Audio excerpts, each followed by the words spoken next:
DV, it's been a long year, man. It's been tough.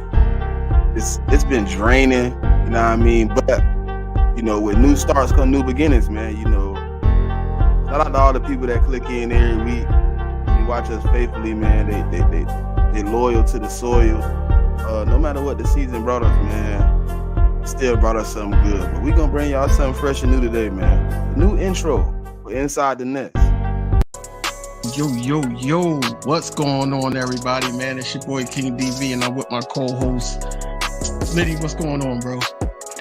Man, it's love, man. For AJ Brown, Michael Carter the second. They don't know Jalen Hurts like we know Jalen Hurts. They was hanging on to Jalen Hurts.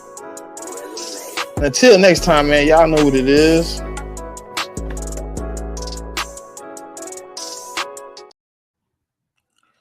Yo. I knew it was coming, man. I knew it was coming. Bro. Nah, you got the yos, man.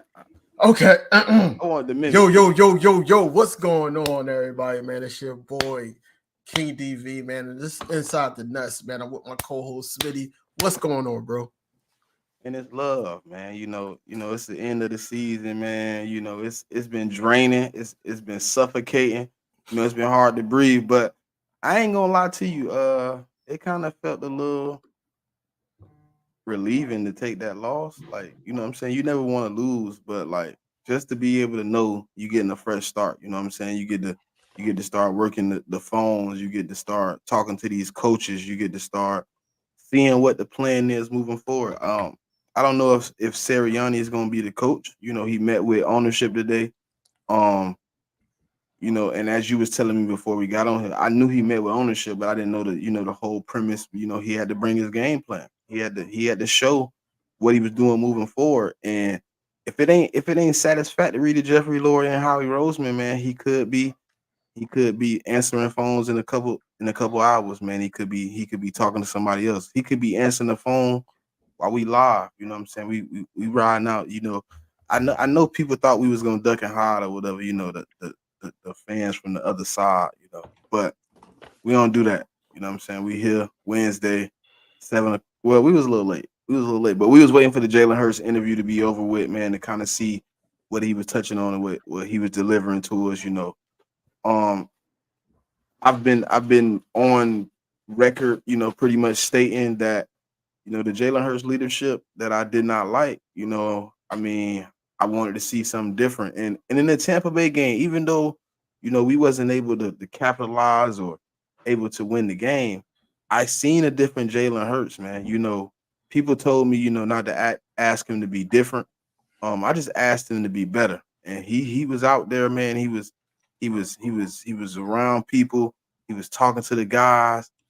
And the only thing I wanted to ask DV, man, is how did you feel about, the ending of the game with, Dallas Goedert and him kind of getting into a little spout, man? I know it's been publicized, but what's going on with that?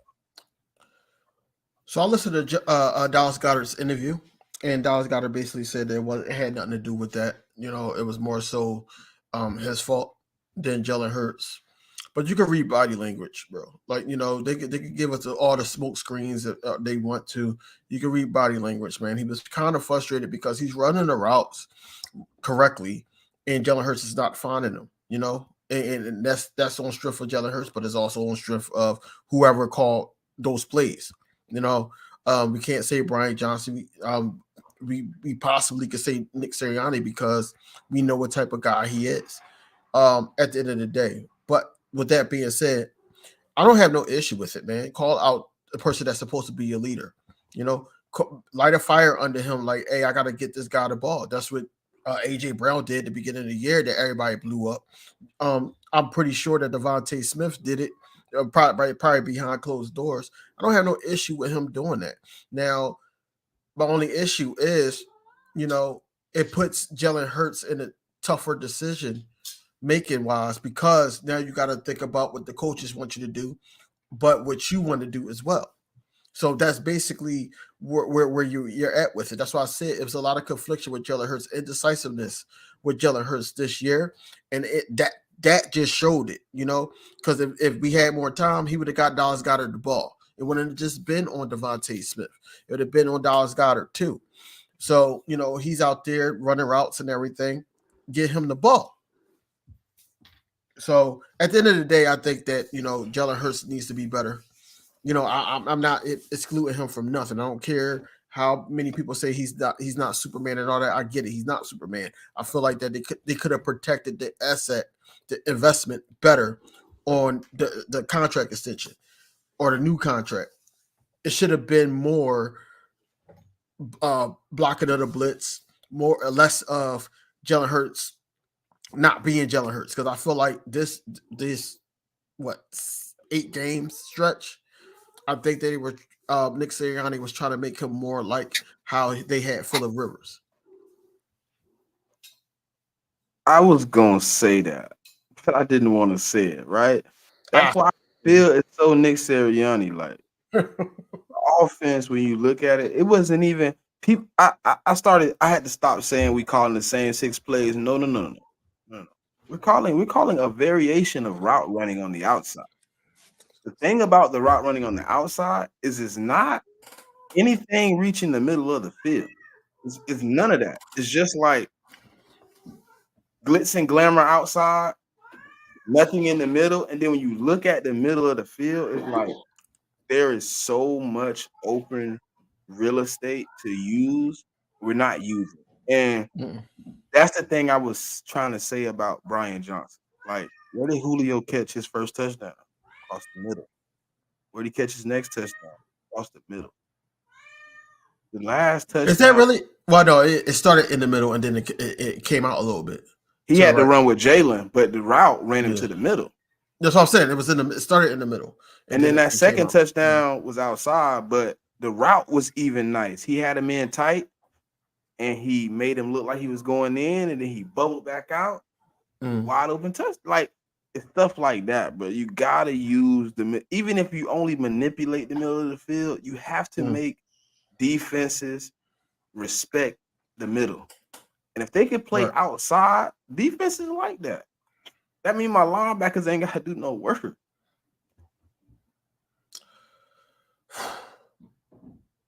Correct.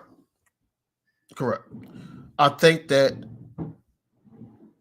the stagnant offensive play calling was more Nick Sirianni than Brian Johnson. I think that, a lot of teams outside looking in sees that.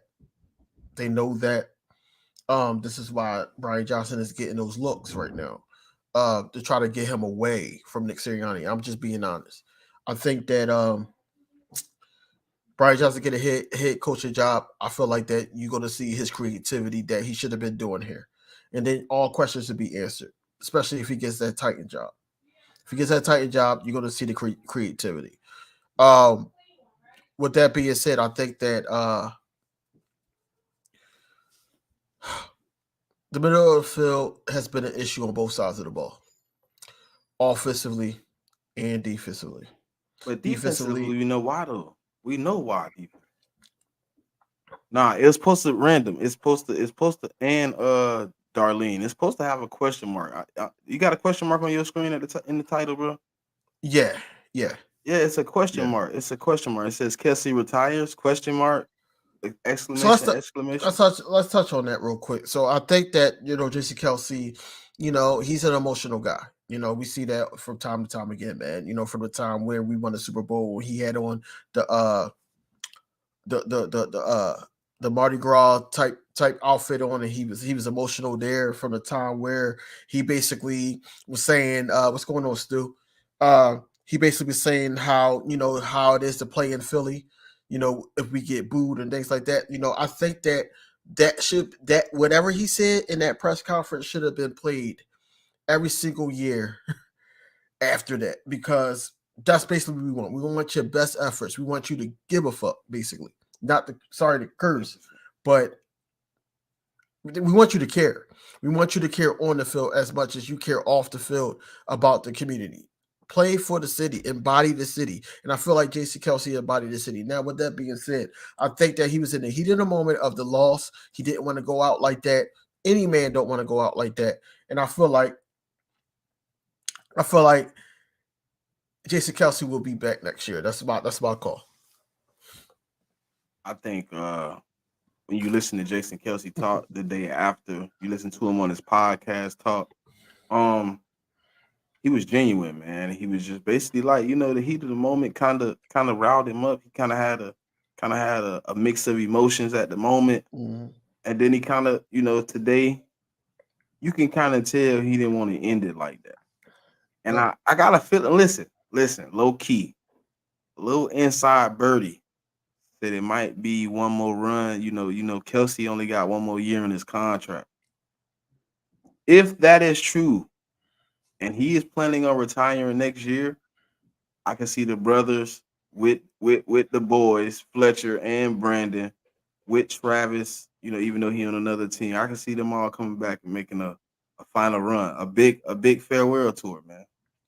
I would love for him to come back one more time, but you also don't want to stunt nobody growth, you know what I mean? So and if you do decide to leave, I understand what position we stand in right now. I think we got our starters already on the team. And I told you, since we already gonna be talking a little draft talk, I told you I want to tackle. You know what I'm saying? I don't care where you get him at. I'm gonna be doing some research here in the next few days. So the next time we show up on the show, I will have my 5 draft picks. My first 5 draft picks for our picks. That's my homework for the week. That's my homework for the week. But you don't trust Tyler Steen? No. Tackle. He's gonna probably end up at guard. He a guard. Yeah, he's a guard. He's probably gonna end up at guard. I'm not trusting Lane Johnson to be here for anything over 2 years. So I'm banking on having the guy here. He can tool up with Lane. If he's a 3rd round pick, we got 2 seconds. So if he's a 2nd round pick or a 3rd round pick, he gets the opportunity to sit behind a Hall of Famer for however long that Hall of Famer is here. I'm not one to complain about what we have on the roster if it's opportunity for them to get better, because we just watched Jordan Love, who sat on the bench for 4 years, get his first opportunity as a starter, and he's going to the divisional round. I don't know how that's going to turn out, but he's going to the divisional round. He got the youngest offense in NFL history in the playoffs to win a game. I mean, so he's in a great spot right now. Well, I looked at the stat because I was having a little conversation with some guys. Yeah, he's the youngest offense, not quarterback, just offense. I think his offense is only like 23 and a half average. He has the youngest offense to win a game in the playoff. He's the first 7 seed to win since we started a new format. Hey, Jigga, the comment on the last things that was said.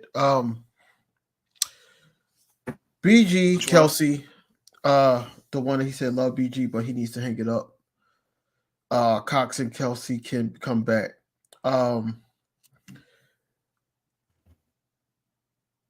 BG is one of those, lead by example type guys. He's not one of those guys that could coach. Now, Kelce, on the other hand, I think he could. Fletch, I don't know so much. But I think all 3 of them are lead by example guys. They can lead by example also. I think that we need those guys back, just to have something to play for, man. You don't want those guys, you can say, hey, we're not trying to go out like we did last year. And that could just be the first statement of the beginning of next year, and then go from there.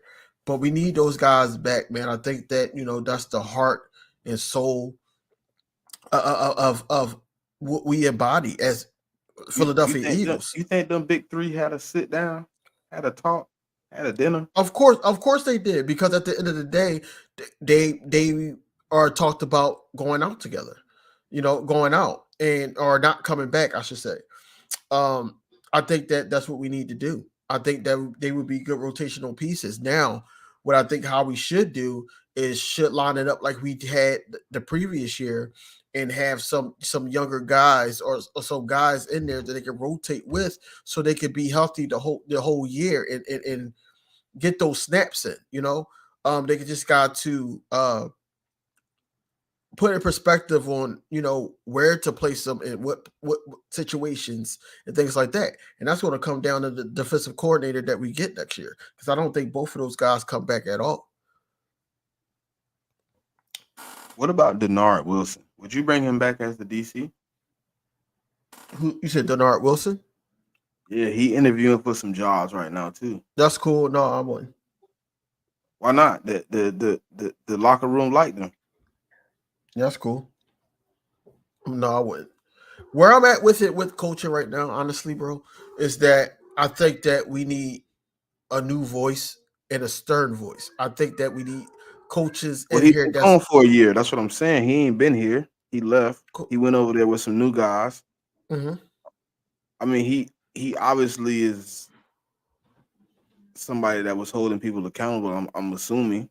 OG, hold on. OG. This is gonna be a Howie Roseman job. I think, to be honest, this is my opinion. I think he wants at least a 3-year contract. I don't know what type of incentive or type of money he wants at this moment. Probably somewhere in that 7.5, 8.5 range. Probably somewhere in there. That's about it. That's the cheap end.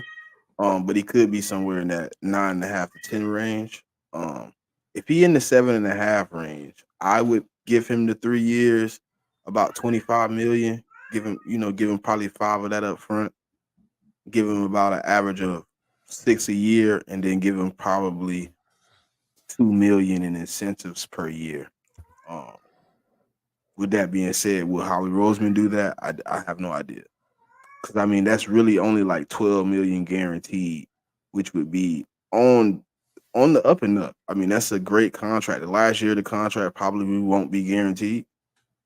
Random, it wouldn't be 25 technically. It would technically be 12. You can get out in 2. The last year would probably be somewhere in the ridiculous range of like 13 million because we're dealing with Howie Roseman. So that's where we at with it. Jigga, that's what I'm saying. That's kind of going to be kind of what the contract is going to have to look like. It's going to be somewhere like 3 years. It's going to be an average of $6 million a year the first 2 years. The last year probably going to be somewhere in the 13 to 12 range. Mm-hmm. And then we'll restructure him in 2 years if we need to. If not, we'll probably get off the contract. So do you think that, with that being said, do you think he signs back after his exit interview? Yeah. Where his mindset is? You can hear him. You can hear him talk about it, bro. They said what's good about playing at home, being home. And he was just like, everything. And they were like, what do you feel about coming back? He was like, if the opportunity is there and it's lining up, I'm coming back. That's basically what he said. He wants to come back. He just wants the opportunity to be fair. He's not coming back for a $3 million deal. Let's be real. You already tried CJ with that bullshit, and we suffered that safety all year. And Kevin Byard, he got to get restructured too. He got to come down, way down, buddy. You did not live up to your next earnings on that contract. I'll tell you the next earnings on that contract in just a second. But sir, you did not live up to that. And I'm not willing to pay you that. His only highlight that he had with us is picking off Patrick Mahomes. That's it. The next salary he has coming up is $9.6 million.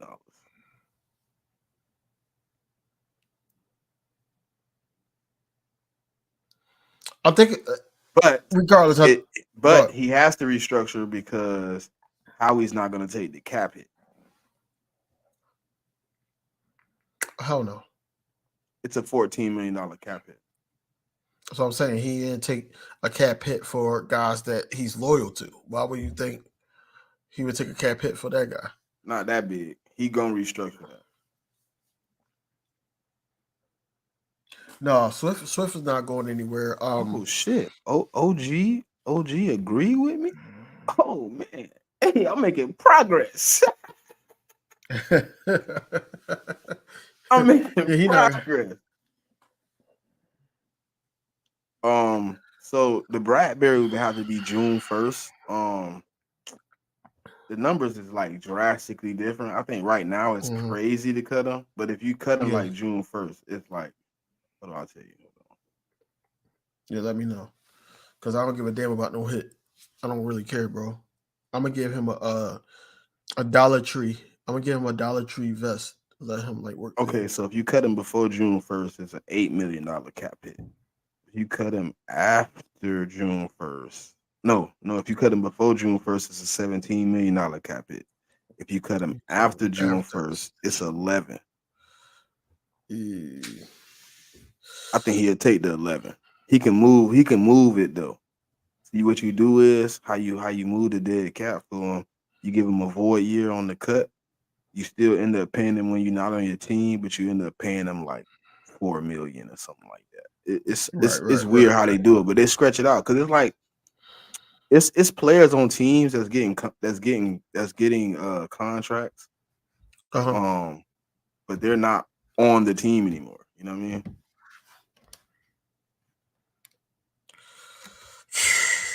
I just think that this all season going to be more on So Howie this than is from Cool Cat. Hold on, uh, this is from Cool Cat.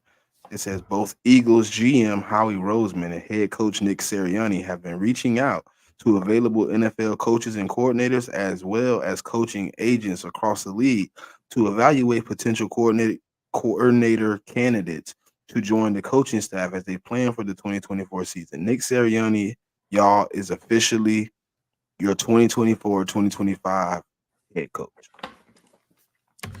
I'm questioning Laurie. I'm questioning Jeffrey Laurie at this point. I am. Because at the end of the day, we see what we saw. But you knew he was gonna have an opportunity.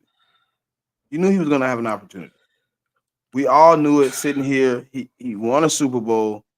You give him the same respect. He went to a Super Bowl, but you give him the same respect as you gave Doug Peterson, who won a Super Bowl, to change it. You got to give him. You knew they were going to do that. That's Jeffrey Lurie and how Howie Roseman worked. You know what I mean? If you're gonna change it, you're gonna show me you're gonna change it. Hey, are we switching the scheme? Are we willing to bring in an experienced offensive coordinator now? Are we willing to bring in an experienced defensive coordinator now? Are we bringing in better position coaches at this point? Because they're reaching out to all avenues. So that means they have had a conversation. I'm not even in the state of I'm questioning Lori. I'm questioning what happened in the meeting that he did. So what is he willing to change now? He wasn't willing to change before, because there's no way you came back in there and said, we running my offense again. We running the Fangio defense again. And they were like, okay, we good with that. Nah. You came in there and you had to give 2 points because they were worried about coordinators on offense, coordinator on defense. Now we rolling with Brian, we not rolling with Brian. Okay, let's see who the potentials is, because we might want to move on for Brian. All right, cool. Are you taking your hands out of the offense and willing to convert and let somebody else run? These are things they asked Doug Peterson. I'm going off what they asked Doug. Doug, are you willing to change the offense? Doug, are you willing to change the defense? Yes. Hold on. V, what you said? Hold on, wait, before I keep ranting. Chose Gainwell over him and not give him the ball. Why would they resign? I think that's part of the meeting too, bro. I think that's part of the meeting, dog. V, everything in that meeting had to be crisp, because I trust Lori and I trust Howie to not let anything slide. And he probably asked him, hey, look, if I resign Swift, are we going to run the ball this year? Are we going to do something productive? But no, I think he'll come back. I think we need the right OC, man. So listen, we at the point now where there's no point in complaining about who gonna be the head coach, right? Who are they bringing in? Obviously, it's gonna be one of those situations where it's not a Howie Roseman hire. It's not a Nick Sirianni hire. It might be a Howie Roseman and a Jeffrey Louis hire, man. It might be one of the people in the side of their Rolodex because I don't know how far Nick Sirianni's hand really stretches in the NFL. I know he's been in the league a long while, so he's ran across a lot of guys, you know what I'm saying, in the place he's been because he's been with a few organizations. He's had a chance to kind of see things from a few perspectives. I'm praying to God, right? I know y'all gonna kill me because he won a Super Bowl here, but I'm praying to God that Frank Wright didn't get one phone call. On my soul, bro. I hope they did not call Frank Wright because if they called that man, that old dinosaur, to come back to Philadelphia to run my offense, and basically I already know what it's going to be. You're not going to put Jalen Hurts in the best position to win because you're going to go back to that same overly populated bull junk you did to Carson Wentz with that RPO. And we trying to move forward from the RPO system. We're trying to advance our quarterback, not take him back. They've seen the RPO. They're waiting for that.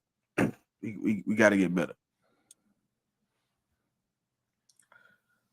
I'm questioning Lori. I'm questioning Howie. Just like King Eagle said. What's that King Eagle said? Yeah. Nick Sirianni's a puppet. And I was talking to a lot of people today. I had the day off, so I had time. And I was talking to a lot of people, and they were basically saying that Jeffrey Lurie and Howie Roseman, they are going to hire yes men, so we could get the That's Belichick's. That's the wrong opportunity though. It's not that. Nick Sirianni hires the yes man. No, he's a yes man. If he was controlled, bro, then why do you have all these spouts on the sidelines and stuff like that? You're not a yes man. Yes man don't get into altercations where your job is on the line. A yes man is yes man. Because he did all this to himself, bro. That's why he had to come with a plan. Listen, he's a yes man because I'm just saying that you got to stick with the head coach. You have to stick with the head coach. Now the offense, the defensive yes man don't get his own offense, bro. The yes man don't get the opportunity to implement his own offense. Do you believe that Nick Sirianni made the decision to switch from Matt Patricia, from short side to Matt Patricia? I think he wanted to do it the nasty way. Who, Nick? I think he wanted to fire Sean Desai, and they stopped that from happening. But that's being a yes man. No, they because if you hear he can control what happens once he says you're fired. If the GM and the owner say no, we're just gonna move him up in the box, then I think that's what happened. I think they saved Sean Desai from public embarrassment for their brand. I think Nick wanted to do him the nasty way. Bill Belichick, Jim Harbaugh, guys that's like vets that is set in stone and gonna come in and have like that type of mentality that hey, this is my team, and I'm not going to answer. No, I'm just saying. I'm just going down the list. You gotta tell me what he do great. I can tell you what Bill do look great. Bro, I'm just going down the list. I'm not saying nobody do anything great because this is the coaches that's available. What I'm saying is that these guys are not going to take what Howie and Lurie is doing. They're not going to take that. How not? You either take it or we do what we want to do, and we're gonna fire you. Right. So with that being said, I know I'm far from being a Cowboy fan, but Lurie ain't far from Jerry Jones. He just do it from behind the scenes. He not in the public eye all the time talking about it, but he ain't far.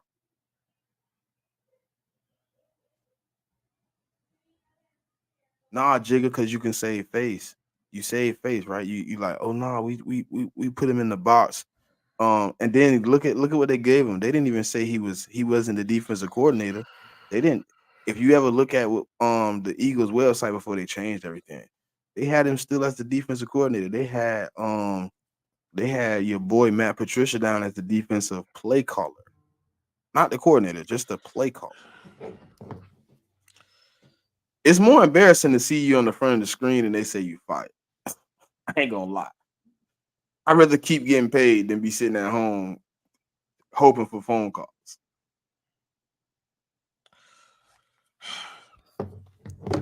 Well, what's the question with Lurie though? What's the question with Howie though? We all saw it, bro. And what we saw is the hindrance of Jalen Hurts, somebody that the organization invested. We all saw it, bro. So that's the questioning. Like, if we all in agreement that, Nick Sirianni wanted him to call, do plays this way. And, and then he also went on record saying that Jalen Hurts had the opportunity to change the plays at the line of scrimmage. He did nothing to protect Jalen Hurts from blitz. He did nothing to actually adjust. If he is calling the shots, if he is calling the plays. That's why I said it has to be somewhere in there where he's willing to bring in an experienced offensive coordinator. But here's the question, because this was us all year, because you pointed it out, giving you the credit. You pointed it out. I saw it on the playbacks. Here's the thing, right? Will Nick Sirianni and Harry Roseman agree to bring in somebody that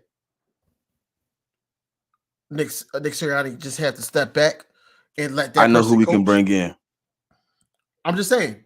I know who we can bring in. Wait. It's two candidates right now. Wait. And the reason I'm saying these two is to answer your question. That's not gonna go for Nick Sirianni bullshit. Eric Bieniemy and Ben Johnson. Two guys that are alphas that's gonna come in, put their foot down. They're gonna hold Nick Sirianni accountable and Jalen Hurts. Can you post that last comment up? Because that's the God honest truth. That's the God honest truth right there. Analytics drive the Eagles organization. They don't have a feel for the game. They don't. I agree and disagree. Why you disagree though? I agree with the first part. I agree that it does way too much for our organization. We gotta feel for the game. The thing is, what do you mean how? How do you build a team like this on analytics? We built a team, but how do we allow that 53-man roster to basically win ball games and not sit up there? Nick Sirianni control the damn offense, bro. That's why I tell you he's not a yes man.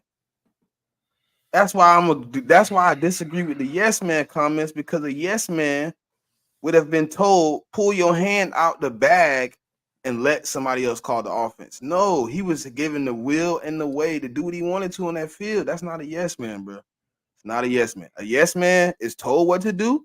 He follows the instructions to the T. He says yes to all instructions given. He's not doing that. He literally went out there and did what he wanted to do. They hired Brian Johnson, and you said, I don't trust Brian Johnson. I'm calling the offense. I'm controlling the playbook. He cut the playbook in half. That's not a yes man, right? Am I right? Am I tripping? A yes man don't come in and cut the playbook. What owner in Howie Roseman would let a yes man come in and control the playbook? But the analytics do too much for our organization. We do need to get out of that, because analytics is killing us. And basically said that Howie and Lurie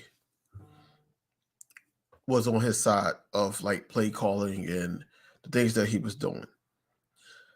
I don't think that, because a lot of players, I should say, in the locker room was basically taking up for him.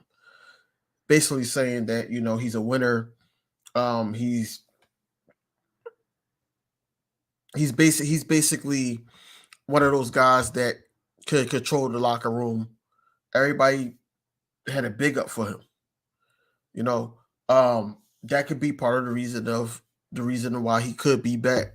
You know, all I'm saying is I feel like that he's going to hinder Jalen Hurts. I feel that way, And unless he gets, that's why I got to the experience OC. That's why I keep saying it. unless he brings in somebody or two people that can actually run their their respective positions in offense and defense, and he just step aside and be a manager. If he sit up there and try to micromanage the new OC, or he's trying to micromanage the new DC, it's going to be over with.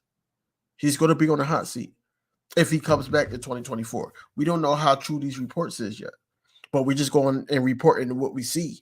And what we see is it's a chance that he's going to be back and he's going to pick two new coordinators. No, I think the report's true. He been in meetings with management since noon. It's about 7 o'clock, 7 hours. It's probably about true, bro. It's 7 hours. I'm pretty sure that the news coming out now. Whatever coming out now, I'm pretty sure he got the job, man. I mean, I thought he would anyways. Man, the Philly about to come out of me. Those captains saved his ass. All the vets, all the captains that spoke today saved his ass. They saved his ass. Because there's no way you do this. There's no way that this ship sink this far and you still have a head coaching job. It's no way. It's no way. I don't care if you went to the Super Bowl last year or not. I don't care if you had playoff experiences every year since you've been a head coach. I don't care about none of that. What I care about is basically we're set out to do something and you failed. What I care about is the change of my team in the second half. That's what I care about. And you failed. You failed. And you either chose these guys or the guys that we chose, you couldn't do nothing with. But hold on, we seen Nick Sirianni offense work though. Let's not that's last year. When last year, Shane Steichen ran the same offense. That was Shane Steichen offense, bro. No, because Shane Steichen running a totally different offense with the Colts, bro. Totally different offense. Nowhere close to what we ran. It's similar. It's more motion in his offense. Bro, it's more totally motion different than the offense we ran in 2022. It's different because I'm talking about what he did with his starting quarterback, not what he did with Minshew. With AR, that man was running a totally different offense, bro. Way more explosive offense. Way more. He wasn't doing all that deep passing. They don't got the weapons we got to do the deep balls. They was running like a lot of short, intermediate, quick routes that we don't run. You got some breaking news. Cowboys staying with McCarthy for his last year's contract. So that's good news for the Eagles. Hey, that's what's up. Yeah, but that's the difference, Jigga. He gave Shane the full reins of the offense. You can do whatever you want with the playbook. However deep you want to go into my offense, he didn't give Brian Johnson that opportunity. Exactly. That's what I've been saying. I've been saying that he trusts Shane more than Brian Johnson. And with that being said, Shane Steichen, when he had that full year after he gave up that 7-game spread when we were 2-5, and Nick Sirianni was calling the plays, he gave the full range to Shane Steichen, and that pushed us into the playoffs. That first year he didn't. That first year when we went to the playoffs, he did. But the second year he did. He did what? The second year he gave him full reign. I don't think with that 9-8 run, I don't think he gave him full reign. So when we played that year with that first year when we played the Lions and he went 7, he went 7. When the first 35 and 38, 35 to 38. That's the year I'm talking about. 2022. I think he gave him the whole playbook. It wasn't the Lions then. Who was that? But they start running the ball. We was 2-5, and then when they kept saying to run the ball, because that was the campaign, and they start running the ball. They start running the ball because Shane Steichen took over on offense. Yeah, but I'm saying he ran it. He ran the offense, but I don't think he gave him full reign. I think he gave him the opportunity. You know, like I can say full reign to call the season though. He was like, "Do what you do," and that's what I wanted him to do with Brian Johnson, and that's what's wild to me because he didn't give him that opportunity. You got to give that man the playbook, bro. You can't hinder him like that. I'll be honest, and everybody should know this now. I feel some type of way that we're not really stern on the Nick Sirianni thing. Not we as me and you. I'm talking about Jeffrey Lurie and Howie Roseman because of what we saw this year. But if you're going to keep Nick Sirianni, he has to not take over the offensive play calling. He cannot do that. Not even a little bit. Hey, random. Jeremiah, our tackling coordinator, whatever the hell they call him. Yeah, he need to be fired. He need to be. Huh? I can't say what I want to say, man. Because I start talking with my teeth closed, and stuff come out. He need to be fired immediately, right now. He should have been the first one announced fired. Because boy, that boy ain't getting no tackling done. He need to get a bag put over his head and drove to North Philly and just leave him there.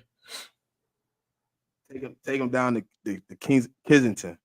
Yup, and just leave him there. Drop him off. Leave him there, and just ski off in the van straight to 95. Yeah, leave him there. I don't want to hear nothing, bro. But let's be real. Let's be honest. That didn't have nothing to do with Bradbury scared to tackle. No. Giving out hugs. Hell no. Jeremiah and Bradbury need to be in the same spot. They need to be. Yeah, we need to put. Yeah, man. Yeah, we need to do that. It's just, bro, like whatever happens. To me, it seemed like the wheel for Bradbury broke after the Super Bowl. He never got it back. I thought him getting a win against Juju would have built this confidence, but it didn't. No, it didn't, because at the end of the day, he didn't really do too much. And that's another thing about the tackling too. And Jigga, I'm glad you said it, but we got to up the intensity of these practices, man. We got to get back to old school practices, man. It's no way players should lead this team and go other places, man, and pretty much say we buttercups and cupcake pies with the practicing, man. We got to get it in, man. Bro, other players, man, Sidney Brown called it out. Other players, Nolan Smith kind of called it out a little bit too. That's what I'm saying. These rookies are calling it out because they're not used to this damn buttercup ass practices where we have walkthroughs and try to get people healed up and things like that. No, we're going to play football. We're going to play football. And how we practice is how it's going to show up on the field every Sunday, Monday or Thursday. That's what it is. You gotta put tackling and stuff like that in reputation. And you gotta repeat it over and over again. Because doing all this slow, we tackling dummies. Yeah, it worked in practice until you get on the field and you got to hit a man that's running 20 miles an hour. He's not slowing down. Let me ask you a question. Two questions. Would you sign back C.J. Gardner-Johnson? Heartbeat. Would you trade Trashberry to the Lions if they pick up the call? And who would you want? Or what would you want? Because they secondary need help. It do, but they just got rid of a cornerback like Bradbury. They sent him to Atlanta. Jeff Okudah. I know. He's Bradbury. He Bradbury, the younger version. So yeah, if I had to pick somebody, if I was trading Bradbury, I told you the best spot for me, right? Probably gonna be somewhere like the Dolphins, somewhere like Seattle. Even probably Arizona. I can see him in Arizona just because of the connection with Seattle run a lot of zone though. You know what I mean? So he fits, and they short a corner. See, they got a cornerback 1 and they got a strong slot. They looking for a decent cornerback 3. If they cornerback 3 that's young don't come along, he could be rotation for him. I think you can get off of him, but I think the price gonna be low. I'm somewhere in that. If a team has somewhere in the mid fourth or probably a early fifth, is probably what you're looking at for Bradbury. I can see that too. Fourth or fifth. I don't think Bradbury should wear an Eagles uniform. It's so crazy how, we talked about this after the game. He gets out, we make plays. He comes in, they throw right to his way, and they get a first down. They complete a third down. It's just it's ridiculous. Bradbury is a joke, and I think Bradbury needs some type of good pass rush, decent type of pass rush to be successful. I think he was successful in 2022 because we had 76. We was getting QB pressures. That was a historic year. And he did make all pro, but then, when that slowed up, we see who he really is. We see who he really is. And who he is who we thought he was. Well, who the Giants thought he was. Because the Giants was basically saying that, hey, you getting somebody that gets beat all the time. He had a good season with us, and we paid him off of that good season, which was so, in the moment type of signing with him. So I think at the end of the day, Bradbury don't need to be an Eagle, because I would be pissed off. It's no reason why guys like a Derek Barnett that we let go. What was his name? The cornerback, Steven something. There's no reason why with the Texans you muted, bro. With the Texans, I didn't hear what you said. That's like 2 years though. 2-3 years. Yeah, 3 years, but still. It ain't him. Kavon Wallace. No, yeah. Why did Kayvon ball out when he left? That's what I'm saying. Like, we keep him. We keep Bradbury, and look at what he's doing.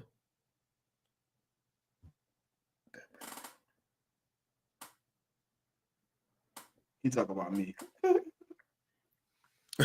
Why you say that? Because the flag, he sent me a flag. Okay, got some fans in the works. What's going on, Dev? Upgrade a little bit.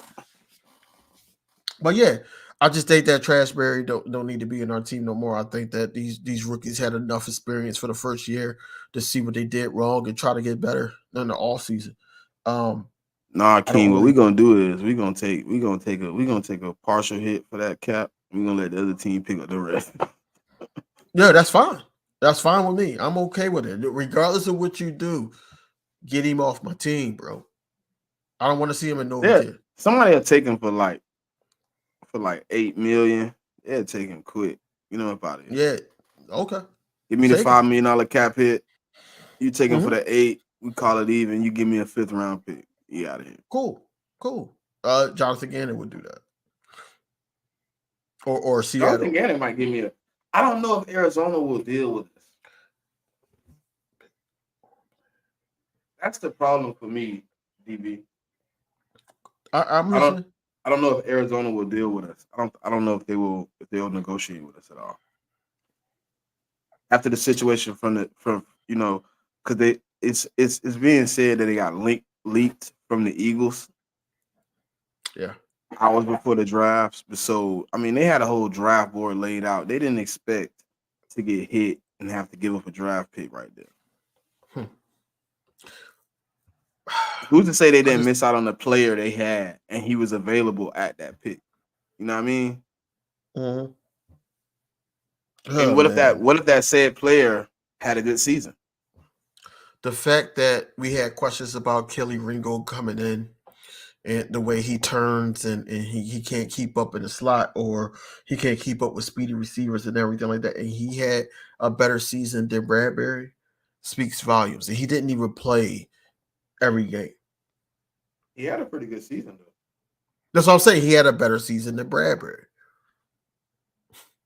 which is sad. Rex did too. Yeah, I'm willing to. I don't want to say I'm willing to ride with him, but I'm kind of willing to take a trip down that lane. But everybody got to remember, we do got a cornerback that's just been on ice because he was out. Well, Isaiah Rodgers is active now. Yeah, that's what I'm saying. So we Well, do got well, another at the corner. conclusion of the Super Bowl, he'll be officially active, but he's active Yeah, for the Philadelphia Eagles. right. So I think that we got some young talent there. I don't think we need to go get another 30-year-old, a 30-plus-year-old vet. Depending on how long Slay stay, because he's old too, and it seems like he's got 1 foot out. Honestly, I'm gonna just be honest. I think that he got 1 foot out um, of the league. I think that he's just driving this contract out and see where it goes from All there. right, so Keely Ringo in his first 2 starts, 74 snaps at outside cornerback, 5 targets, 2 catches allowed, 9 yards on those 2 catches allowed, 0 touchdowns allowed, a PBU, an interception, and an 8.3 rating when targeted.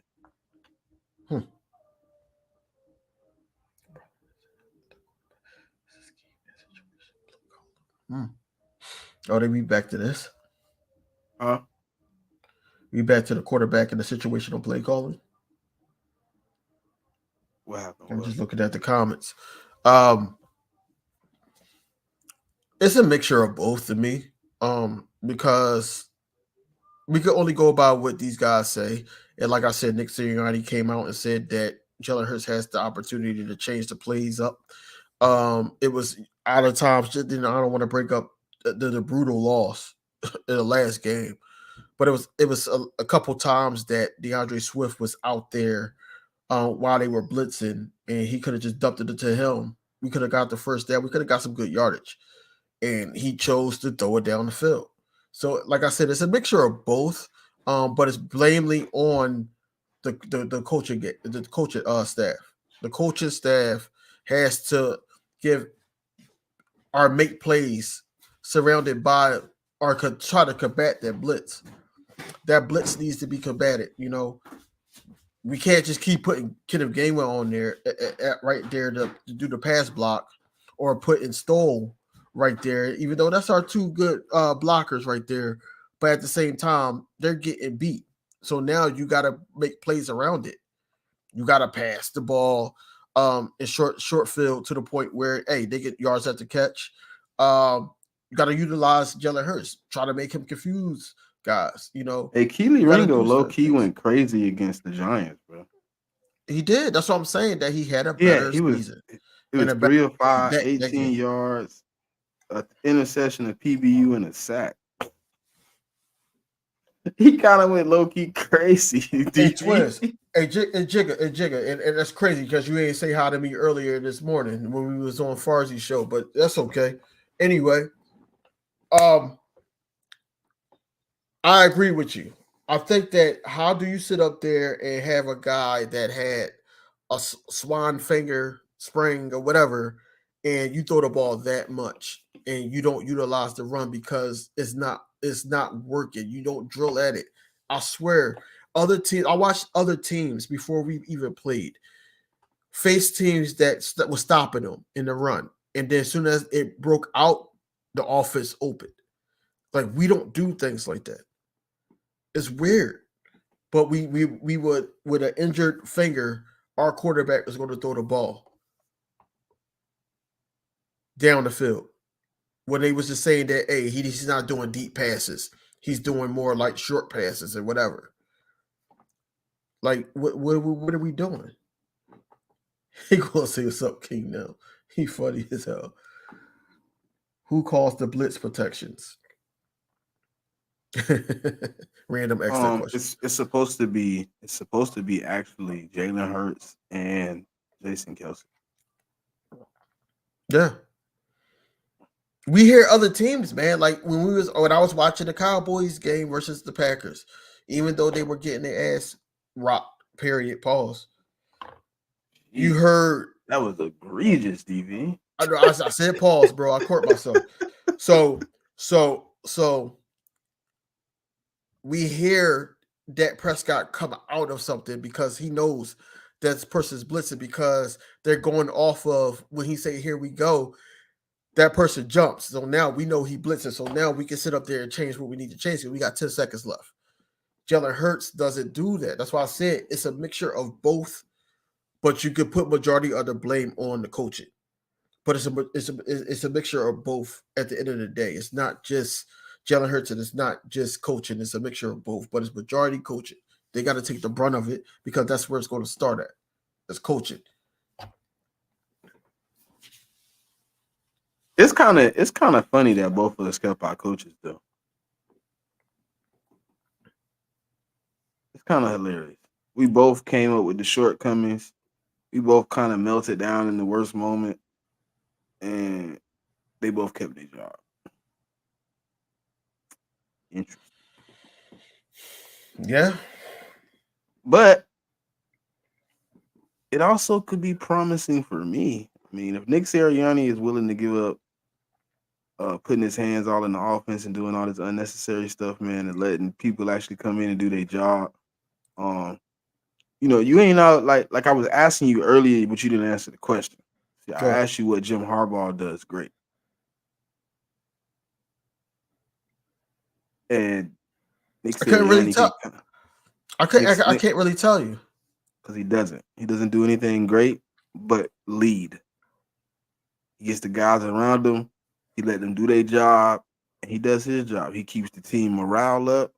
He keeps the situational football in a great perspective, and when he's needed to, he's able to make the decisions to bring in better guys to help around him. That's what he does great. He keeps the coaching staff fresh. If the coaching staff that I have hired is not working out, they are not performing to the highest level, then I'm willing to fire you, bring in somebody else. I have no loyalty to you if you're not loyal to what I got. And it's called Super Bowl championship. He's a team guy. So why Sirianni could do that. You believe that? I think he can if he puts the ego to the side. He is a great team guy. That's why our team wants to fight for him. But they possibly don't want him touching the offense. They probably have given up on that. They probably gave up on the defense. And in a collective, we always talk about it. I always say it like it only take like one spoiled apple to spoil the bunch, but what happens when it's a whole bunch of them? You know what I mean? Like if 10 people on the defense said, I'm done with this defense, and Sirianni, until you bring somebody else in, I can't play for this guy, then it starts to spread to the offense too, because the offense starts to struggle. Now we looking at both sides of the coordinators. Now it's, hey man, Sirianni, okay, Brian Johnson, I don't really know which one of y'all to blame, but see this the problem though. The reason he getting a pass too from like players is like, well, we looked at like this last year. You know what I mean? We went 14-3, went to the Super Bowl. He was very easy to talk to. He was coaching. He was uplifting. You know what I'm saying? He was the energy on the sidelines.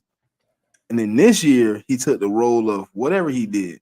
And you can tell he had a deeper role on the sideline. If you look at his interactions, he wasn't fun. And that's what I like this Sirianni for. Like, he was serious when necessary, but he was also fun. He was also cool to be around. You know what I'm saying? He was that guy where you look over the sideline, he would be chewing you out, but you could feel the love. You know what I'm saying? When you look at him now this year, it's like he chewing people out and you like, dang, do he want to swing on, buddy? Like, what? Why he's so aggressive? Like, what's the? And people kept telling me like, maybe it's the Super Bowl. I'm like, if the Super Bowl really holding over like this, man, you know what I'm saying? It's kind of like a situation where you kind of causing the problem more than you are the solution. You know what I mean? And it's like you got to get back to that. And that's the thing that's why I was asking you about Jim Harbaugh. Like, he's that guy where no matter what he's going through, no matter the ups or the downs, he's solid. He's not wavering or changing personalities because he went to the Super Bowl and lost, or he went to the first round and got put out. He didn't come back and change and become a new person. And that's what Sirianni did. Think about it. Think about the first report we heard about Sirianni, DV. Now, you might say I'm wrong, but think about the first report. They were like, he's being aggressive in camp. He's holding guys accountable. He seems like a different Sirianni. It was. But when you start being a different person, and I'm not respecting the guy you are right now, but I respect the guy you was before, I give you the benefit of the doubt. I might be wrong. You might disagree, but I might be wrong. But I just think him I being don't different disagree. is part of the problem. I don't 'Cause disagree, and that's what I think it cost him his power trip this season. It cost him his power trip this season because he felt like that. Hey, if y'all can't do it, if you can't do it, I'm gonna do it myself. And then he started taking over, and I think that was game in and game out, and there's a lot of frustrations. This is why you hear Brian Johnson on one of those press conferences say that it takes all 11 guys. It takes everybody. And I think he was a little bit frustrated with it, and that's why the report came out. Basically saying we don't know. The offense didn't know who was calling the plays at one point between them two. So that's where it got to be off at, and this is where it goes with what Nina just said, and we've been saying it. Nick Sirianni could be that guy to rah and jump up and down, AJ Brown. Hey, how's it like to be playing in Philly and doing all those? He could do that. He's great at doing that. What he's not great at is play calling, situational play calling, and being able to get Jalen Hurts the help that he needs when it seems like people are hurt, or he could just lean on his running game. He doesn't do that. I'm not 100% out on him scheming, but play calling gotta go. Like he could be in the meetings or whatever, because he obviously has been places, so he can give as you say, educated opinion, but I don't need you to control anything. Hey man, look, I know we used to run this when I was in Kansas City. I know we used to run this when I was in Indianapolis. I know we used to run, you know what I'm saying? Small things like that. But you coming up with plays, you coming up with the scripted insights, nobody. No, what I need you to do is cheer, clap, challenge plays, call timeouts, substitutions, make sure the right guys are on the field. That means you're calling special teams, D1, O1. That's all I need to call. That's it. Everything else, you could just sit back and relax, let somebody that got some common sense, some type of experience come in here and control everything else, dog. Because I don't know what you feel you're good at. It's obviously offense, but you don't have the right tools in the shed to be doing that. So you need to kind of lay off a little bit. Who will want to coach under Nick Sirianni though? That's out there. I think a few guys. That's what I said. That's why I said you bring in a guy that's not going to listen to what Nick Sirianni got going on. Right, Nita. That's what I was just saying. I wouldn't want him to be like, "Yo, it's mine," or this is what we going to run. I would want him because to you bring in a guy that's why you bring in a guy that's known. You bring in a guy that he got an offense. You've seen the product, so you gonna know when it's put on the field whether it's his or his. So you go ahead and get rid of the problem immediately. So you really think that it's a chance that Eric B could come over here? I think it's depending on the opportunity he receives in Washington. Yeah. Because see, the problem was, I think, wasn't he hired by old management? Yeah. See, that's the problem. See, this is the thing. He got hired. If he was hired by old management, he probably was possibly promised the head coaching job. That's what I thought. I thought that's kind of what Dan Snyder probably did. You know what I'm saying? Like, look, Ron Rivera on his last year, he pretty much out of here. We're gonna let you come in. You're the OC for now. Next year, when we move forward with things and we start retooling, you'll be the head coach. He probably signed something along those lines. And now, Josh Harris, Magic Johnson, I know they got another entity as the ownership. They got 3 parties. I forgot his name, slipped my mind. But those 3 possibly don't see what Dan Snyder seen in EB after the season. So if you bring in a new head coach, do you upset EB when you don't give him the head coaching job and then he leaves? Because we just had this same situation last year, remember? Yep. You know what I'm saying? He's in Baltimore now. He's looking at some head coaching job. Yeah. So I mean, with that being said, like you bring in a situation like that where you could draw Airbnb off. He's not going to be a yes man 100%. He had him and Andy Reid had fallouts because he wasn't a yes man in Kansas City. He wasn't a yes man in Washington. You know what I'm saying? So the only problem with Airbnb for me, he doesn't run the ball. No. But you just basically kind of answered my question. Well, not my question, the thought that I had. Eric B put in a position at Washington to possibly become, under Dan Snyder, a head coach. Why would he go to another team to be another offensive coordinator? I got an OCR brain. No. Answer that question though. Hold on. Say it again. Say the question again. If he goes over from Kansas City to Washington and promise to become a head coach under Dan Snyder, what makes you think that he's going to go elsewhere as a head coach? Because the opportunities is going to be different. You know what I mean? You come to, you know what Philadelphia puts on the table for you. You know what I mean? You come here and win. Opportunities are of abundance. You know what happens when you touch Philadelphia soil. I know people don't like our organization. They don't really like us like that. But really tell me what has Washington Commanders really produced coaching staff wise? Not many. How many GMs do they have around the league? Not many. How many head coaches?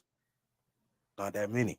But look around the league. How many people were on the Eagles staff at any point in their career, was on the front office at any point in their career? Look where they at now. They're somewhere in a better position with higher pay. We just had two basically second-year coordinators go get head coaching jobs. And they're not on the hot seat right now. Neither one of them. They both have gotten the grace to get another year. We put people on the map, bro. And then when you're hooked in with a guy like Howie Roseman, Jeffrey Lurie, they get you those type of interviews. They get you those type of calls. They don't believe in holding coaches back. If you are better off going somewhere else and I can help you upgrade to basically upgrade my resume and my Rolodex, I will.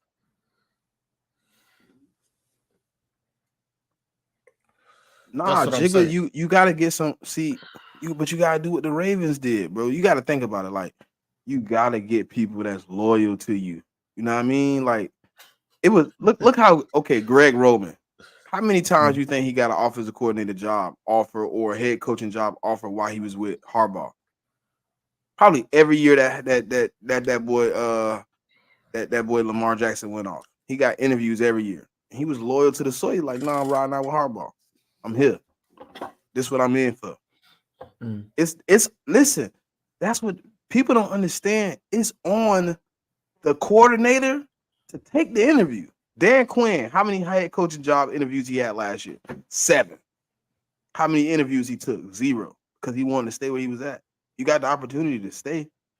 You don't have to leave. Right. The coordinator chooses to take the interview, chooses to leave. So it's not that we'll be going through it every year. It'll be their choice to leave. I mean, if they choose to come here, get success, use us, and leave, and what can we do about it? That's you can get that every year with any coach. But I know you want a coach that does something great, but even the coaches that don't do things great find a way to get great people around them to be loyal. But is that on the strength of the personnel, the players around, that they be willing to come here and do that, or is it because they feel like that they can come in and big up the squad or our weaknesses and make them strengths? Do you think it's because we got AJ, Jalen Hurts, Devontae, and so forth? Obviously a plus. It's obviously a plus. But the first step, bro. Listen, when I was finna go to Cisco College, bro, community college, right? To go play slot receiver. I told y'all I played safety all my life, but I got 23 years old. I wanted to go back and play football. I worked out. I got myself to be a slot receiver. The coach that was there gave me an opportunity. Said, "Hey, I want you to come play receiver for me.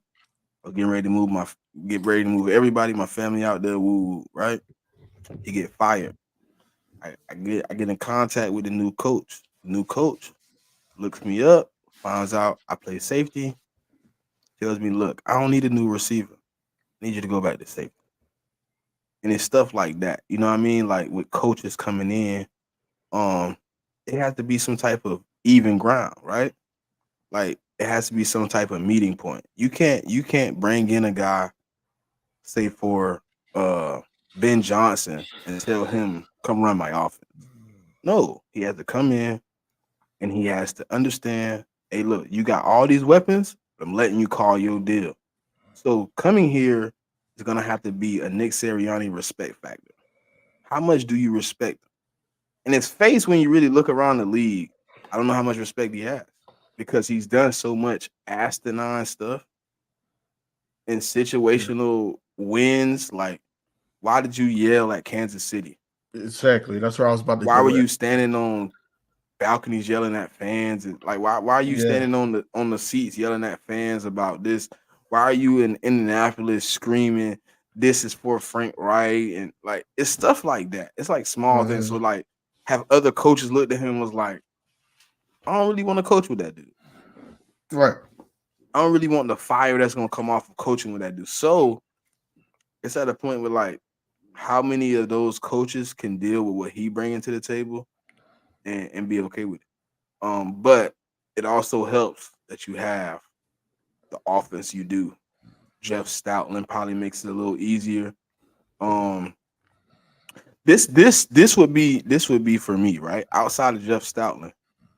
I think the way you get an experienced offensive coordinator, you let him bring in his staff around him. You let him bring in his running back coach. You let him bring in his wide receiver coach. You let him bring in his tight end coach, his quarterback coach. You let him bring in the guys that can implement his offensive game plan in every position of the game. See, that's what happened with Brian Johnson. He had a bunch of guys that weren't his guys. They don't know what he wants to do on offense. And then you have Nick Sirianni micromanaging the situation. So now you're definitely not getting the full game plan around the situation. If you bring in an experienced guy from another team, let him bring in his position guys, man. That's the easiest way I think for you to implement a new offense. You bring in guys and then you let them preach the offense to the other guys. And then as you're teaching the offense, you have it being micro taught over and over again when you're not even in contact with the players, when they're with the position coach. They're able to preach your offense easily. One coach that we're not talking about enough. So I was hyped as hell when we signed this guy by the name of DJ Elliott from Temple. And, he was at Temple. He's our linebackers coach. Yeah.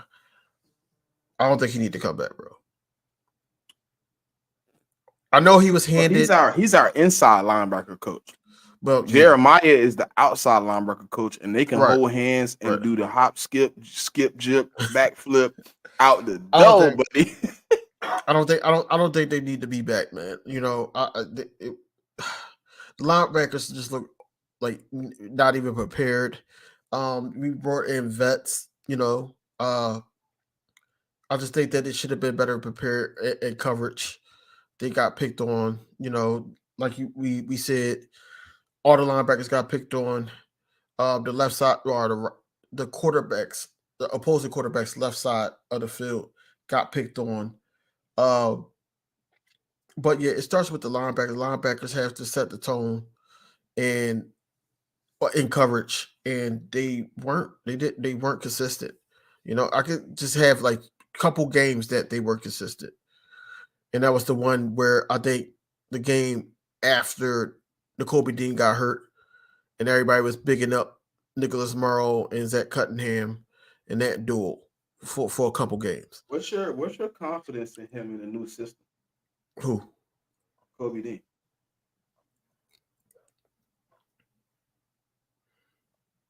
I think Kobe Dean is an excellent run stopper. I think he's able to go from sideline to sideline with ease. I've seen tape on him.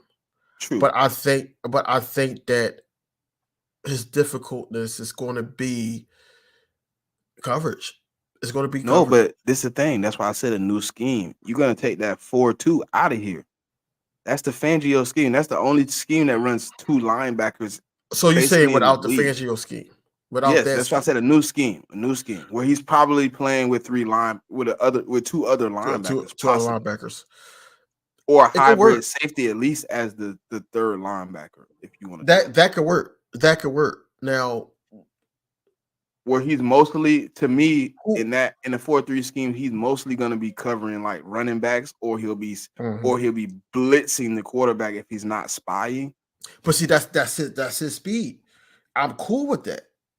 I think he would do excellent with that. I'm pretty confident in the Kobe Dean if that's his role. I think that's what we need to do, bro. I don't think, like I was looking at the scheme totally different after watching the year where we actually struggled than where our talent last year with TJ Edwards being more smart and Kaiser White, you know what I'm saying? It wasn't the best, but they were able to cover up a few of the holes. Yeah, I don't know if he can run that scheme where because when you're in that 4-2, you getting tight ends, you getting sometimes slot receivers and running backs at that linebacker position. It's a little hard to run it when you got to cover those type of guys. Now he'll be more in the middle, so the outside guys will get more of those, which means you have to bring in two decent linebackers though. That's the only key, DV. But that's why I want to get my DC early. I want to go ahead and get my DC out the way, so he can start looking at the talent, man. Because when the playoffs end, I want to be moving. I want to be feet on the ground. Because Howie Roseman is great, but if you bring in somebody that has another great mind as a defensive player a defensive coordinator that can bring in some players, not necessarily players he's coached, but players just around the league where he kind of see their game, he can kind of evaluate, bringing those guys early so you can start moving things around, because I think that's kind of the problem for Kevin Byard. Scheme. He's never ran a Fangio scheme. Facts. I think we got to go to like a 4-3 next year. I mean, that would be smart to do. What do you think about what Random said though? Random and Jigga is both agreeing that Reed Blankenship should be a hybrid linebacker. 100%.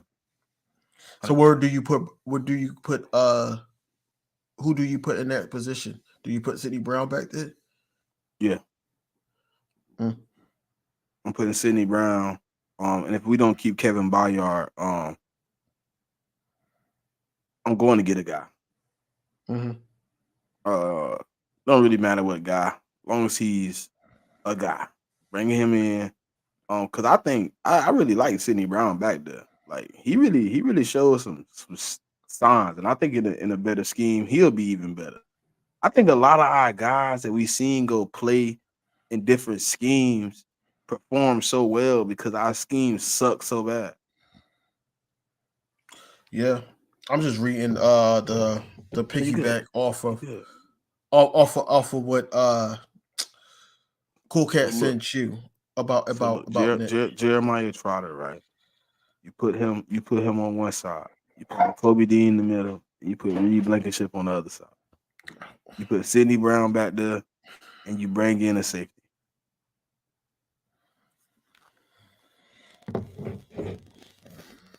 And your starting lineup is Jordan Davis, Sweat, Reddick, Carter.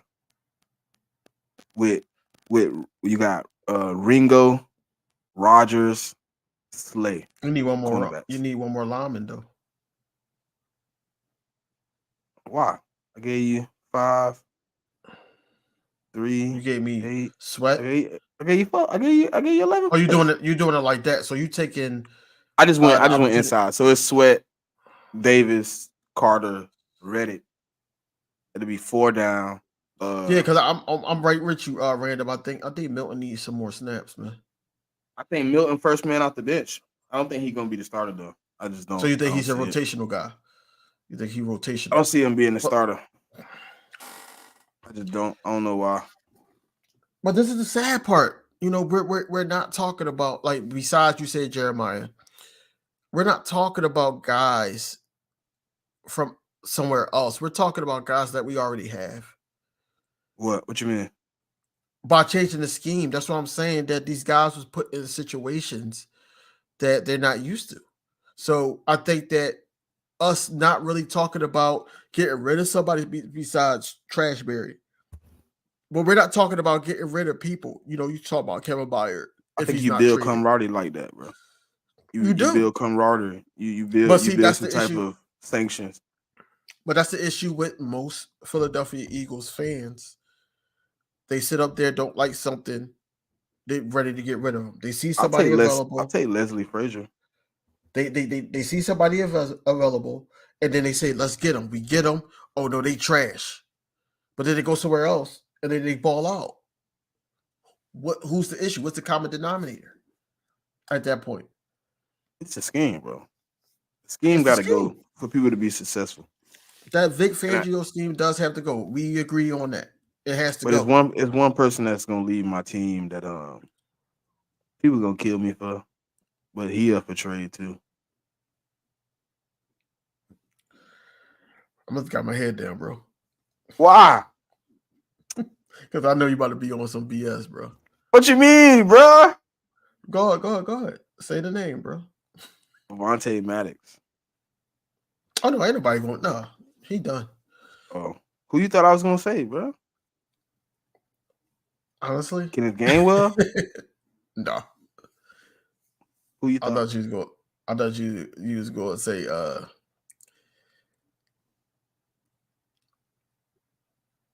I thought you was going to say somebody like that has been consistent, not consistent on the field, but consistently playing.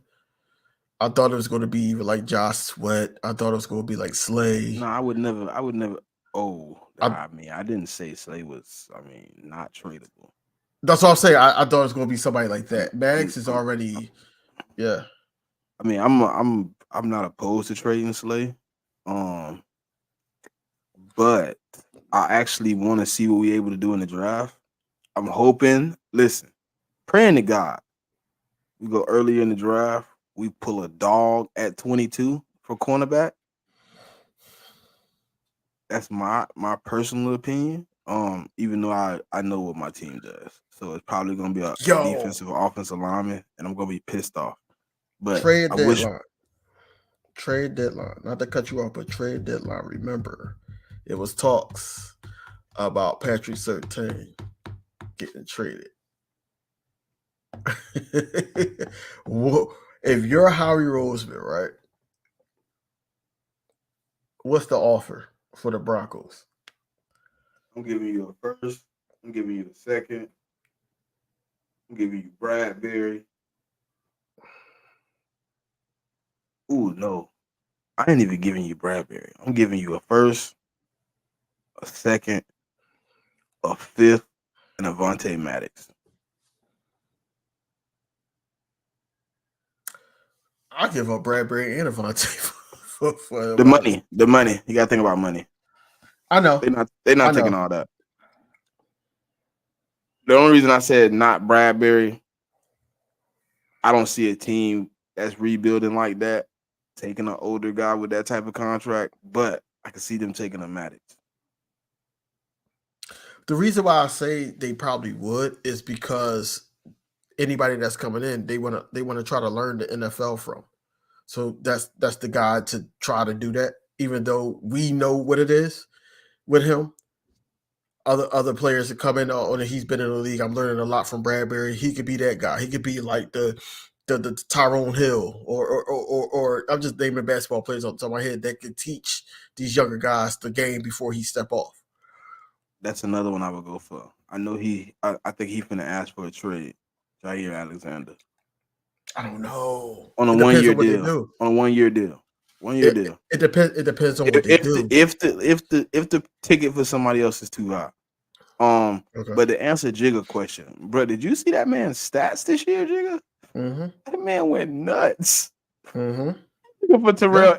He looking for Tremaine Edmonds money, bro. Yeah.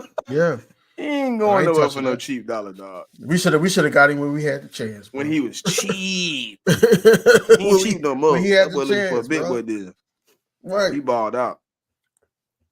Because remember, we were talking about him and we were talking about I think the only place David. he'll stay cheap is Baltimore.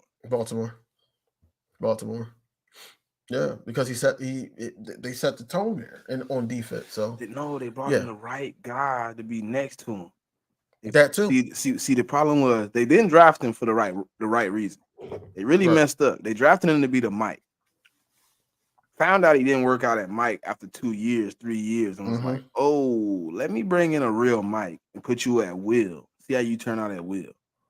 Found out he's a pretty good will, and they got a dog at Mike. Bro, they got another. Listen, that's the thing about the great teams right now, bro. The teams that's rebuilding.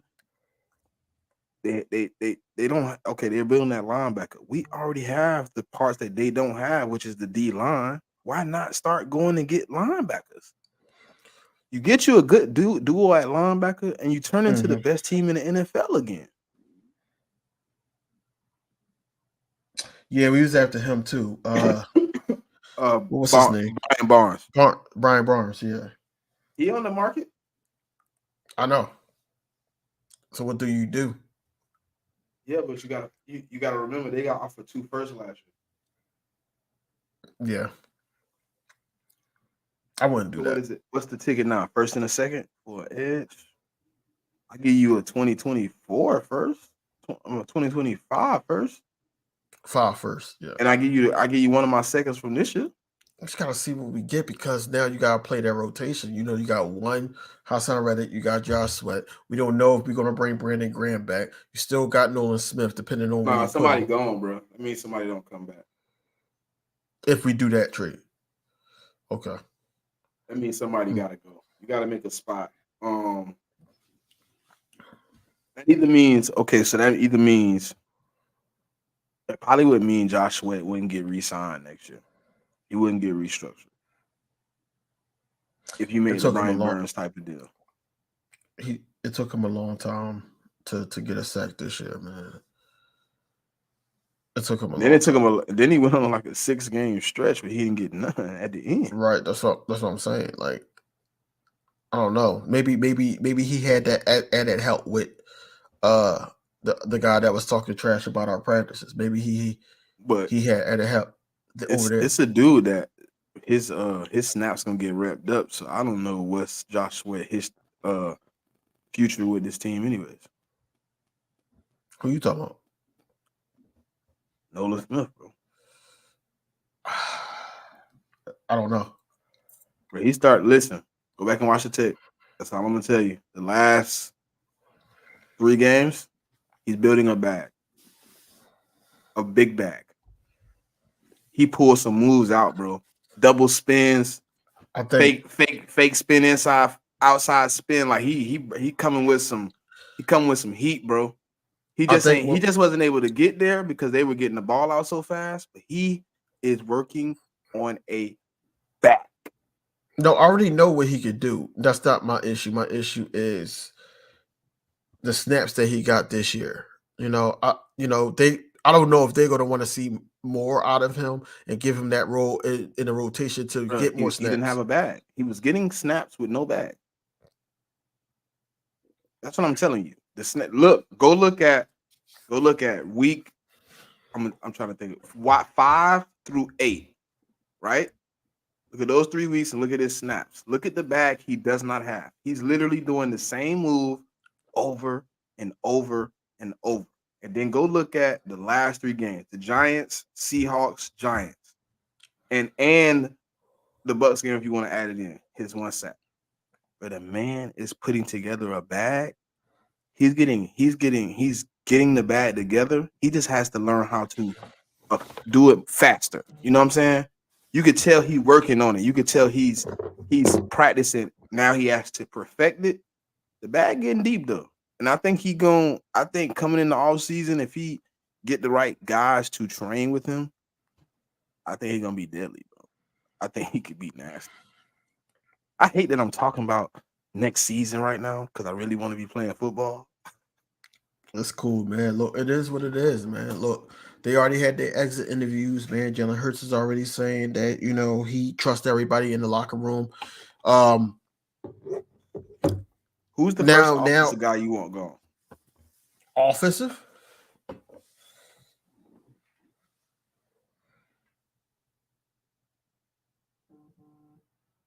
I can't name one, except for Quez. It's two I want. I got Quez. I got Gainwell. Let's do it. That's I my two, need dog. I need Quez and Gainwell going. I need Quez going just for obvious Hey, reasons. I got a guy Don't sign him that I back. want to draft. I got a guy I want to draft for running back. I think Blake I see Corum, from Michigan. Michigan. He's short. He's Darren Sproles type. That's the type we like, anyways. We need He project. Listen, bruiser, that's the type man. we like. But you got, come on, man. You know how we gonna draft? Let's be realistic. He not going out and getting Derrick Henry, dog. Like I want him to. I know he's going to get some small 5'9", 5'10" running back, maybe 5'8", 185 to 215 pounds, bruiser back. That's what he's going to get. Let's be real. Blake That's Corum, what I need. I need Michigan. I need a bruiser back. I want a bruiser. I want a bruiser. But I also know my GM. I also want somebody that can block very well. I need somebody like check some of that Blake Corum. Check some of that Blake Corum tape, Bill. You might like what you see. I think I'm not gonna say he's the best blocking back, but he does a great job at being able to maneuver with the quarterback and keep the block alive. That makes sense. I think Saquon need to go. I think he need to go because like the franchise tag shit. I think he just need to go. Yeah, but they're gonna sign and trade him. They're gonna sign and trade. Like who would? And they're not going. And you already know once they sign and trade him, they're definitely not trading him. Yeah. If we get Saquon, man, then that's deadly, bro. That's kind of deadly, bro. Yeah, but that means I lost Swift. Yeah. That's what that means. I don't know if I'm ready to part ways with somebody from the crib, man.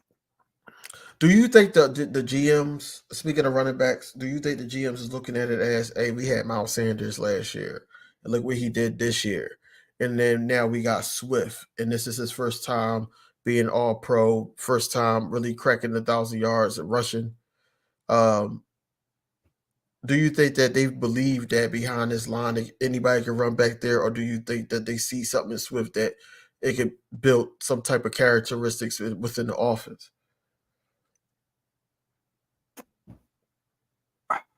I think Jason Kelce is going to kind of force their hand if he stays or goes. Because you say you put anybody back here when you have what you had. But when you lose a big piece like Jason Kelce, it kind of forces you kind of keep guys in the house. Oh yeah, Randall, we do need that. But it kind of forces you to keep guys in the house. So I would say they keep him because of the loss of Kelce, possibly. I think that's kind of where we at with it. It's gonna be one of those situations where you're gonna keep him just because you know what he can do in the backfield. You know, if Jurgens isn't performing, or if Tyler Steen or whoever plays right guard isn't performing, you know Swift can make a move, alleviate the first tackler, and possibly get a positive game. I think that, like anybody else in the chat, I feel like that they underutilized him. They used him as a running back, yes, but they did not use him in the passing game. They started off doing it, but they went away from it. I think that could have opened up the playbook so much that now that's another option. You got him, you got Goddard, you got AJ Brown, Swift. certain things wouldn't happen if we actually practice on doing that running back screen play, the screen pass. If we do certain things where as though that the blitz is coming in the middle, he can do that little small turn and he's right there and he could just run the ball. This is plays that Tony Pollard was doing. This is plays that certain running backs were doing in the NFC East or NFC period. Gibbs, another one. Bijan, guys like that. You can actually have him like at the top of yards, period, after yards of scrimmage, basically. You can have him up top. He was already top 5 in rushing. So you could have him passing the ball, getting past yards after catch. He could be one of those dual threat running backs. We weren't using him correctly. Facts. He could have did everything, and we didn't even use him. And I'm kind of upset that my man's down here talking about Penny. We seen dude. We see why they didn't use him. Yeah, I'm good on Penny. So for weeks we kept saying, "Yo, where's Rashad Penny? Where's Rashad Penny? Where's Rashad Penny?" And we see what happened. Time he had the pass, bro. That boy got wait. I ain't even there yet, bro. So in a postseason, not a postseason, the preseason. In the preseason, it happened. He got pancaked, and then I'm sitting here like, all right, it's preseason, but I had to realize he's going against the second string. This boy used to be a starter, so I'm like, all right, cool. It's preseason. Some people probably trying to take it like whatever. But then when I seen it again in the regular season, that he just was getting manhandled, I'm sitting here like, damn, bro. Like, if people saying we keeping Brian Johnson, bro.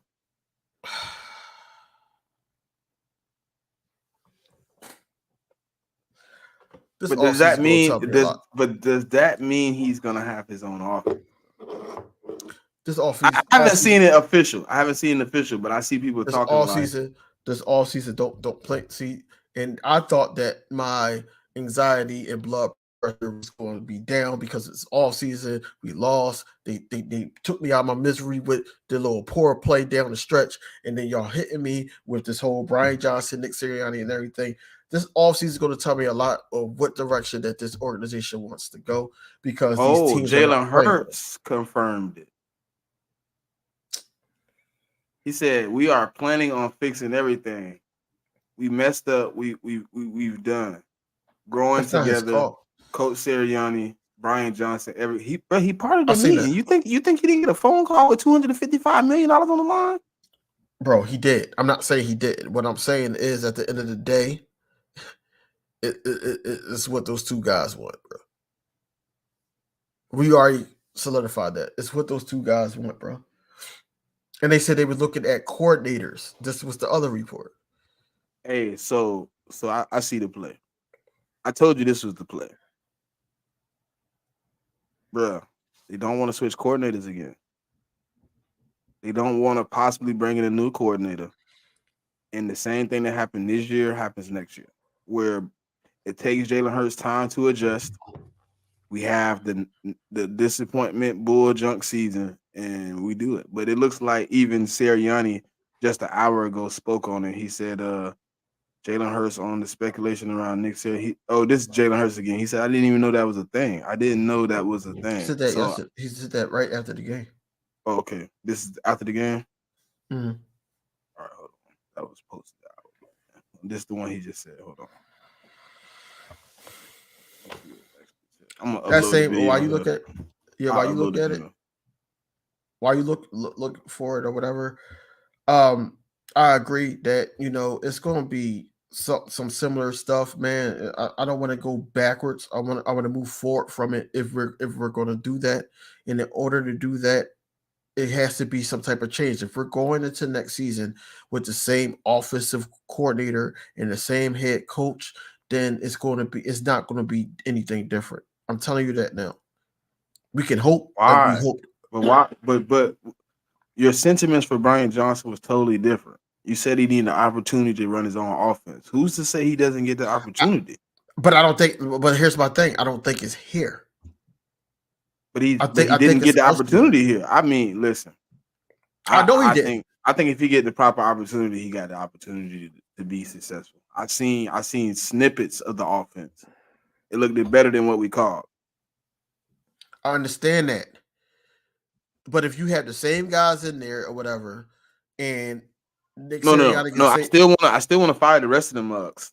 no, I'm not talking about defense. I'm talking about offense. No, I'm talking about the offensive people too. I want running back coaches in here. I want new tight end coaches. Bro, I need people. Bro, listen. That Tampa Bay game, we wasn't getting no separation, bro. It was, you got to get somebody here that's going to teach people, hey, man, when your quarterback is in distress, you get open.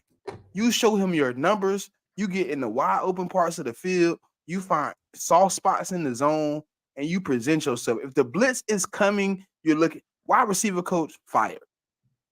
Because that should be easy to tell a receiver, bro. When they call, when they go kill, or that whatever number they call for they blitz, 7, 6, whatever. When you hear 7, 7, 7, you should automatically know my route just changed. I'm running a slant. I'm running a drag. I'm running a bubble screen. I'm running whatever I need to get open because my quarterback is now under immense fire and they coming. Jason Kelce said it best. There's going to be more zero blitzes next year. Right. Now, okay, it's a problem for Jalen Hurts. Oh, man. Hey, look, we dialing them up. Now we finna really see if we can figure it out. And that's a wide receiver coach. That's the tight end coach. That's the running back coach. Listen, I know you here for extra protection, but Kenny Gainwell, if you're on the end, you catch a block, and you see Jalen Hurts starting to creep past you, you look in your peripheral and you see Jalen, you shouldn't still be holding the block, brother. It's time to get open. Time to make a move. I just think it's oh no, hey Jigga, listen. That part there, bro. If they bring the Fangio scheme back to Philadelphia, I will not be watching a 2024-2025 season game. I promise to God. I will not watch. I will not do myself like I did myself this year. I will not watch. I will not get embarrassed 2 years in a row. No, I'm gonna watch. Because I'm gonna be pissed off because people like people I'll on catch here ESPN. YouTube.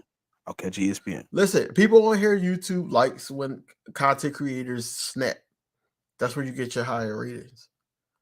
I don't even want to snap. I want to be a normal fan. I want to have normal experiences. I want to like Ric Flair when he snorted a mountain. I want to look like that. Oh, so you want to look like Michael Irvin at the end of the game when they got beat by the Packers. Yup. He was on. He was on, bro. That boy was litty. He know where the good stuff at, and he got it on deck. But listen, bro. We been at the Fangio scheme. I ain't gonna need a lot to you, bro. I can't do it. I cannot. The Fangio scheme, we gonna have the 30-second defense again. No pass rush. Looking. And listen, hold on, wait. It ain't even the Fangio scheme. It ain't even the Fangio. What did they do to Patrick Mahomes, bro? They was on that man's head. Fangio was calling all types of blitzes. They say Fangio don't blitz. That boy was blitzing all types of ways. I'm finna make you beat me. He made him beat him. I mean, it's the wrong guy to say I'm gonna make you beat me.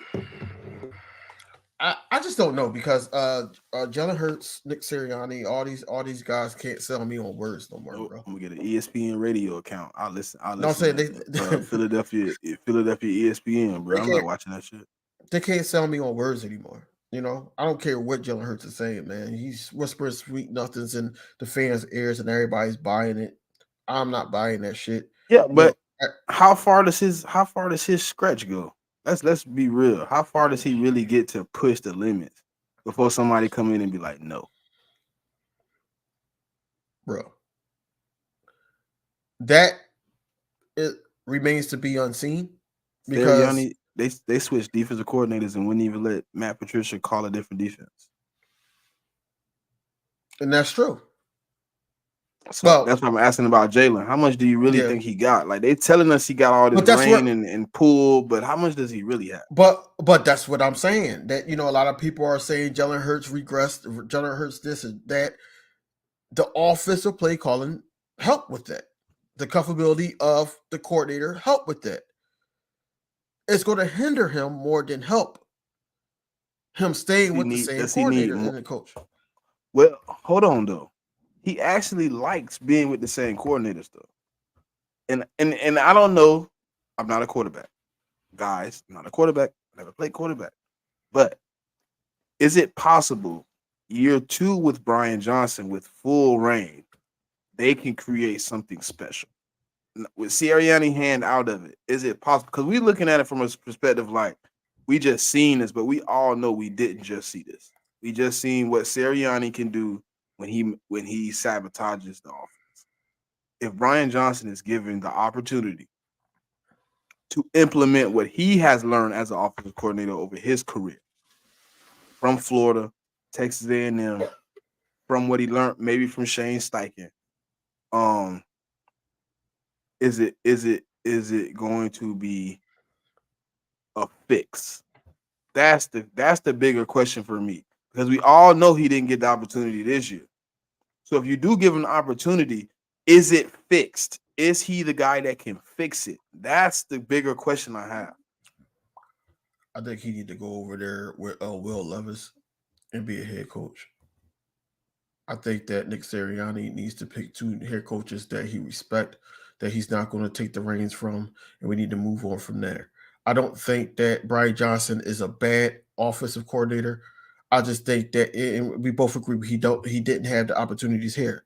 But I think that if he does that, we will see basically more who was calling the offense.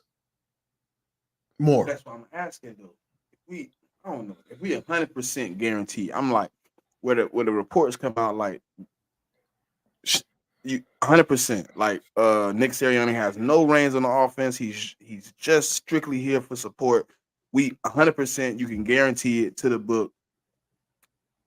Can Brian Johnson fix what happened this year?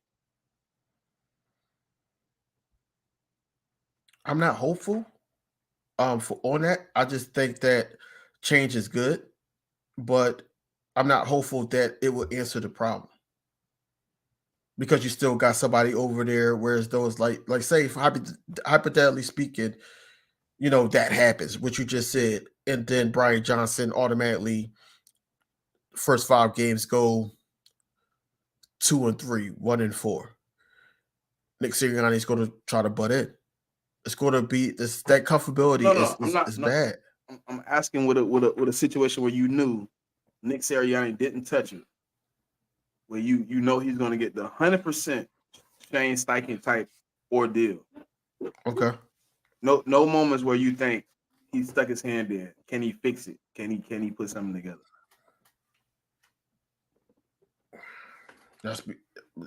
That depends on the player personnel that we have. That's kind of where I'm at. Like, who do you bring back? Who do you bring in? What do you bring in to help him?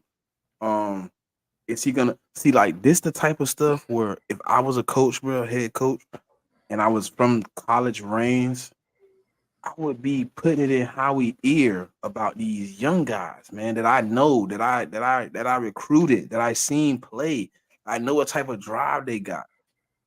That I was at 7-on-7 camps with and stuff like that. I wanna reach out to these guys. Hey, Howie, bring in no name. I know him. I trained him back in the day. He's a great wide receiver. He's a great this or whatever. It's that type of stuff, because it's hard for. I know Howie Roseman is a great GM. The analytic team do what they can, but it's nothing like hands-on experience. If a guy that I've actually dealt with, a guy that I've actually came in contact with, I've watched his game, I've had sit-downs with him, I've had conversations with him, I know what type of person he is. There's no videotape that can show you that. Like CJ Stroud getting Tank Dell to Houston. They worked out all summer. He's seen that man was a dog. He was like, hey, look, I worked out with him. I see what he got. Bring him to Houston if you can. They went and got him. Look what it worked out for him. Balling. If he didn't get hurt, I think that the Eagles should do a reverse of the running backs that the Lions have. Like keep Swift, but get somebody like how David Montgomery is, but don't give him the bulk of the carries, of course, because I feel like he gets the bulk of the carries. Passing plays gives him more, is in more.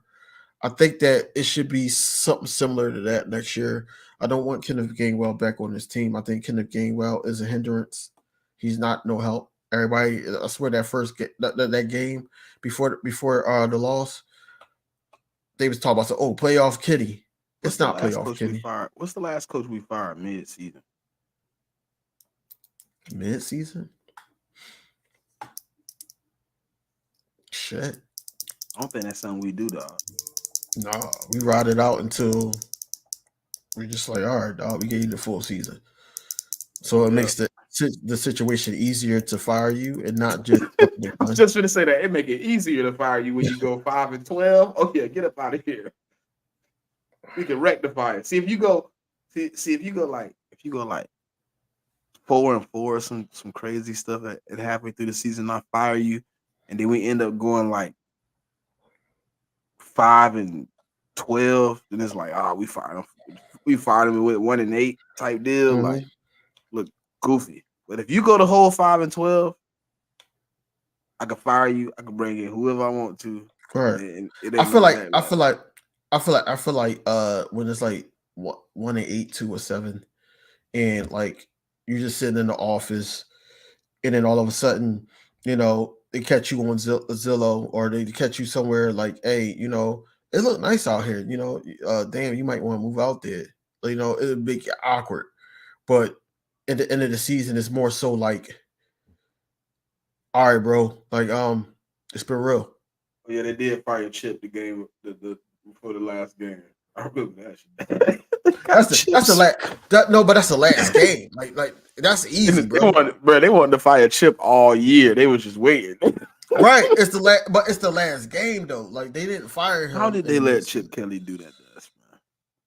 Huh, man. Oh man, shout out to Big Simple, man. Do you think? Yeah, Smitty, win.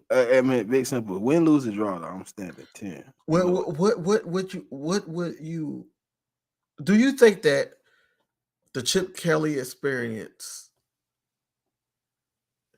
deter Jeff Lurie and Hobby Roseman and so forth, deter them from getting a big name coach?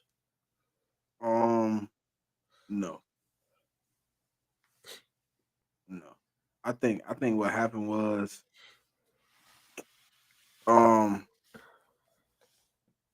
the coaches. I feel like the coaches that maybe Jeffrey Lurie has contacts with, maybe just be a little bit old at this point.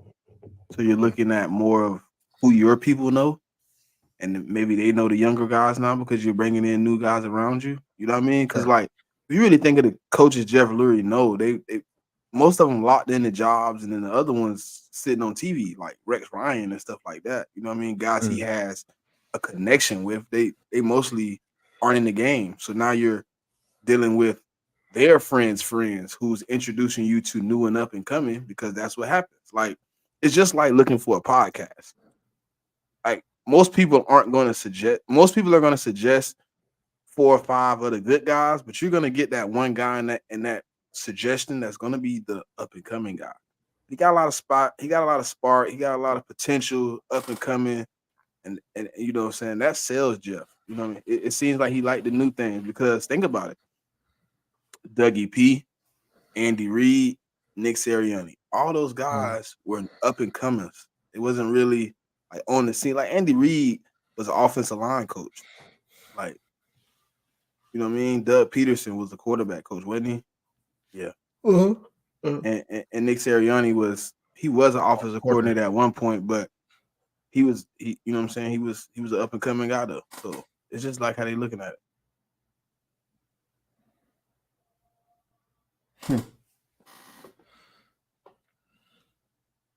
Yeah, it did. That now I was going to agree with that, coach. That's what I was going to say to him. I think it detoured Howie Roseman. It sat him back a few years. If you look at if you think about it, like he got his job back in what 2013. Yeah. 2014 draft was bad. 15 draft was bad. 16 draft was bad. He had a few hot stinkers that first 3 or 4 years. Then he started to get a little roll, but he was only picking like 1 or 2 guys. You know what I mean? And then 2020 what 1? Yeah. He flipped it. That's when it flipped, and then we started to pick it up with It felt like it set him back what 5-6 years maybe. I'll say 5. Yeah. Yeah. So I mean, it detoured Howie pretty decently because Howie had to go sit in the basement. He didn't have nothing to do, bro. He wasn't in charge of nothing. He had nothing. He had nothing. Somebody was calling the plays for it told him to. I agree, coach. I agree with you on that one, brother. McCarthy wasn't the problem when went house shopping in Seattle. And that, well, he always chokes. Nah, this is the problem with McCarthy. And I don't talk Cowboy football, but I watch football. McCarthy problem was he started with a simple offense that Dak got comfortable in. He wasn't having to make the big throws. He wasn't having to make the small window throws. Then down the stretch, when he started to face the teams that were kind of like ramping it up, and they started twisting it and showing him different looks. Now Mike McCarthy's asking him to change the offense. I need you to go upfield. I need you to make a couple more throws. I need you to run. Now Dak is getting a little uncomfortable. And then Green Bay hit you in the head. And now they're like, hey, Dak, I need you to make these precision throws, man. I need you to do this. I need you to do that. Tony Pollard ain't running the ball like that. That's not what I saw. What I saw was that Mike McCarthy called a good scheme. Early to protect Dak. And I agree. And then but what I think that happened is that defenses started to notice that, hey, we know that we can make Dak try to win them ball games. We have a chance if Dak try to win them ball. That's games. What I'm saying. I'm saying the same thing. And then Mike McCarthy. But I don't think it had anything to do with that. No, but now that they're adjusting, now I need the plays to change. Now I need your play to change. He couldn't do it. Now that's what I'm saying. Now it's interceptions. Now it's incompletions. Now it's 3 and outs. Now he's struggling. Like, why did CeeDee Lamb need a talking to down 7 points? That was crazy. It was early. Early. And they over there talking to him. And he just like, man, I'm out of this shit, man. Like, that's what it felt like, bro. Like, man, right. They finna beat our ass. You tripping. Like, you over here talking to me and they finna beat us to sleep. No, I'm good. But I mean, that's where I was at. Like, Mike McCarthy, when he adjusted that offense and he realized, oh, dang, Dak Prescott is uncomfortable. The greatest thing right now, though, is Dak Prescott. Hold on, y'all. I'm gonna tell y'all a secret. Dak Prescott is under contract for $60 million. $60 million.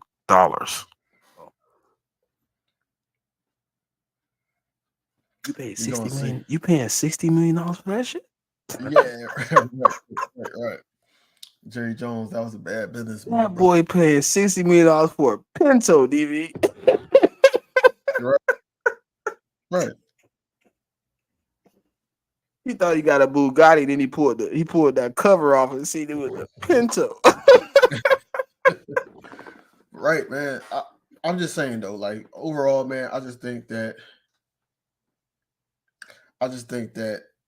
this offseason is going to tell us a lot.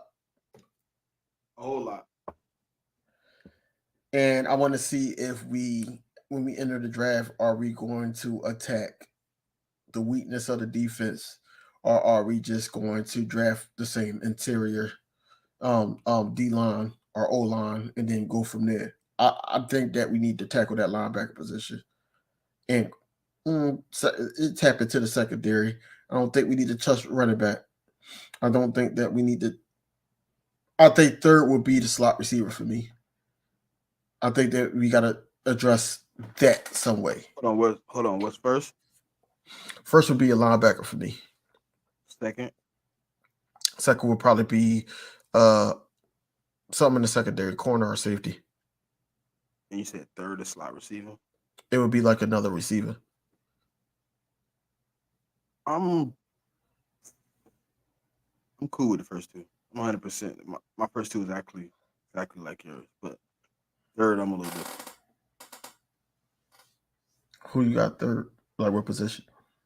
Because I'm getting rid of Kenny Gainwell and Boston Scott. I need a running back. See, I could get a running back from the league.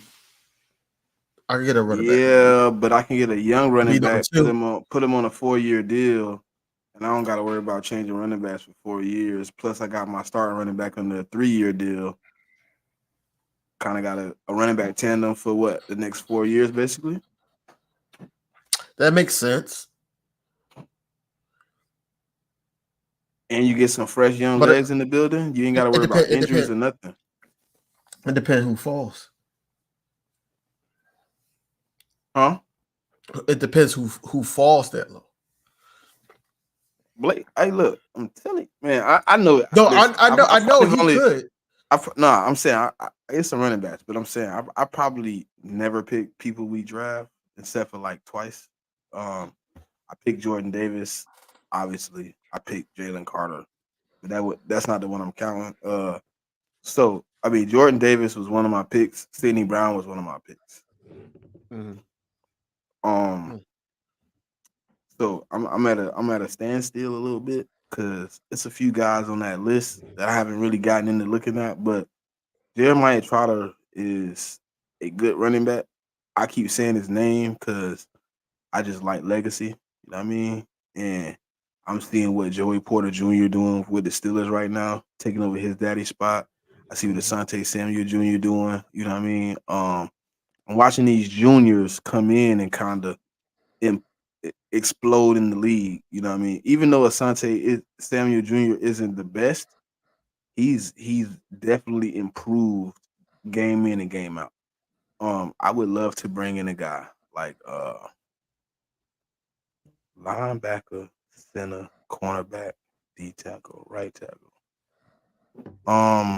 Coach, why would you bring in a center? Because of that Kelce situation, we don't know if he's back or not. Got Cam though.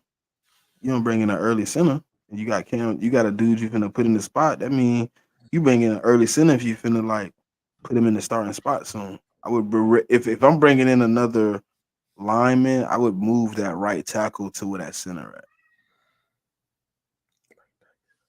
I would take the right tackle before I would take the center.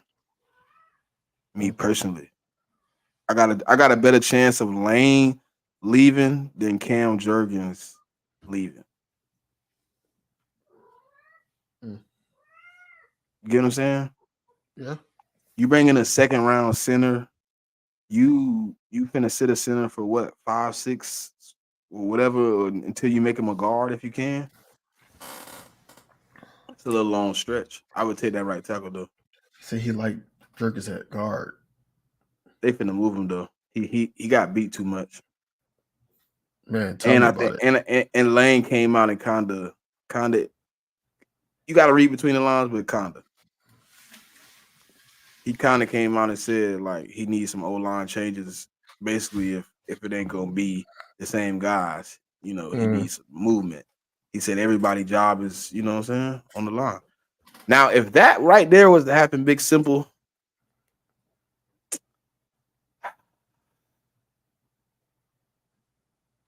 I hope we run the ball. We're going to run the ball. If that was to happen, I hope we can. Now I'm saying run the ball because now you got two dudes that's really ready to do something. But I would still I don't even know, because if you really look at it, Detroit did a great job at it towards the middle of the season to the end, but they didn't start off well with it. No. I want to do what Green Bay was doing last year with AJ Dillon and Aaron Jones, Aaron Jones, yeah. or what Dallas was trying to do with Tony Pollard and Zeke. And Zeke, yeah, they was trying to do it. I would let them boys kill you, and then make it so easy for Jalen Hurts, because anytime you see Derrick Henry in the game, he's a great pass pro. Mm-hmm. And oh my God, Coach, we've been out on him. Yeah, we out on him. What week you got to go back and find it? I don't know, but it's one of these episodes, man. You got to go back and find it, man. We've been gone. We packed his bags for him. We had with the NovaCare and made sure his locker was the first one cleaned out. I guarantee you, if we do pick up like a Derrick Henry, or we pick up a second running back to Swift or whatever like that, I think Gainwell is going to be back on the practice squad. You think somebody pick him up? No? So CFL, XFL, USFL. Get out the league, man. You man, I'm done. I'm through. I don't even want to. I don't even want to torment another team with you coming and being. You think Trey Sermon? You think Trey Sermon better than him? Okay. Did you see Trey Sermon when he got his opportunities when both of their running backs went down? I did. You was texting me the whole time. I seen it. I was like, what the fuck? I seen it. Oh, I seen it. Hey, y'all, for real. I text that man so fast when when Trey Sermon got in and had them 4 runs. I was like, y'all seen it. But that's man, Kenny got to go. Yeah, Kenny Gainwell, he trash. God, he has. Listen, bro. We have to hit the panic button and the red flag, whatever buttons we got to hit to get Kenny ejecto Cito, cuz. I went to Chicky and Pete's, and the dude looked at me in my face with a straight face, and he said, "Yeah, playoff Kenny gonna do it to him." What? I said, "Who? No, he not." Hey, do you remember the first time I heard somebody say that? What I said on the podcast? I was like, "Show me playoff Kenny." right. The numbers. It was like, "Oh, he did it against the Giants." I was like, "Nah." Mm-mm. We was putting foot, arm, kneecaps, elbows, head, everything to them boys. At that moment. He did a little something. No, man. A little something, that's not nothing to me. If you think that's a little something, that's not a little something, coach. Yeah, Gainwell need a whole change of scenery. He need to change the league. That's what my man just said. That boy need to go play for the Mexican teams, boy, or something. Boy. No, that's crazy. He out of here. South American League. They got Brazil football teams. No, he's about to. You know, we played over there. He can go to Brazil, Venezuela. He can go play for the Chinese football team if they got one. I just, man, listen. I told you about week 3. I was done with Kenny Coach. Gainwell. Hold on, wait, Coach. Who said that? Because we wasn't saying that. So when Swift got here, we was like, "Yo, Swift gonna be crazy." Listen, when Penny came, I was like, Kenny Gainwell might still be the starter. When we got Swift, I was like, "Oh yeah, Kenny Gainwell second." No, I had Kenneth Gainwell third. I had that combination. This is what everybody wanted. But then, well, you as the remember season what progressed, my combination was? I wanted the first half, Kenny and Swift kind of deal, and then I wanted Penny come down the stretch. And it seemed like in preseason training camp and all that, that's what they were trying to do. They were trying to go after, but then they didn't really see too much out of Penny. The man couldn't cover a hole in the wall, man.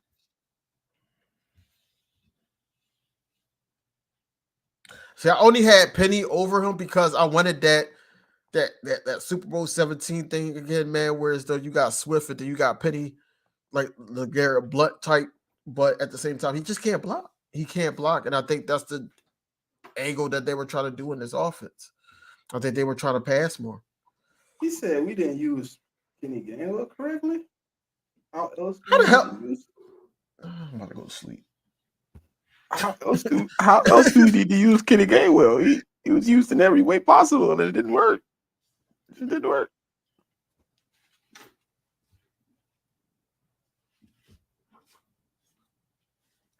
We thought Penny didn't use him. Facts. That boy Penny couldn't cover a bed with a blanket. They say, "Hey, look." They say, "Pick up the block on the bed. It ain't moving." He'd be like, "Yeah, he was trash, bro." Hey, listen, bro. That Giants game. When Simmons came with the middle, I was like, all right, he gonna pick this up. This is a little small little linebacker. He finna what? Oh Lord, Jesus. Right. Yeah, that's what I was looking at. I was looking at that, and it just didn't happen. You know, we got our 1,000-yard rusher, but we didn't have that 1-2 punch. We didn't find the 1-2. We tried though. Kenny Gainwell wasn't two.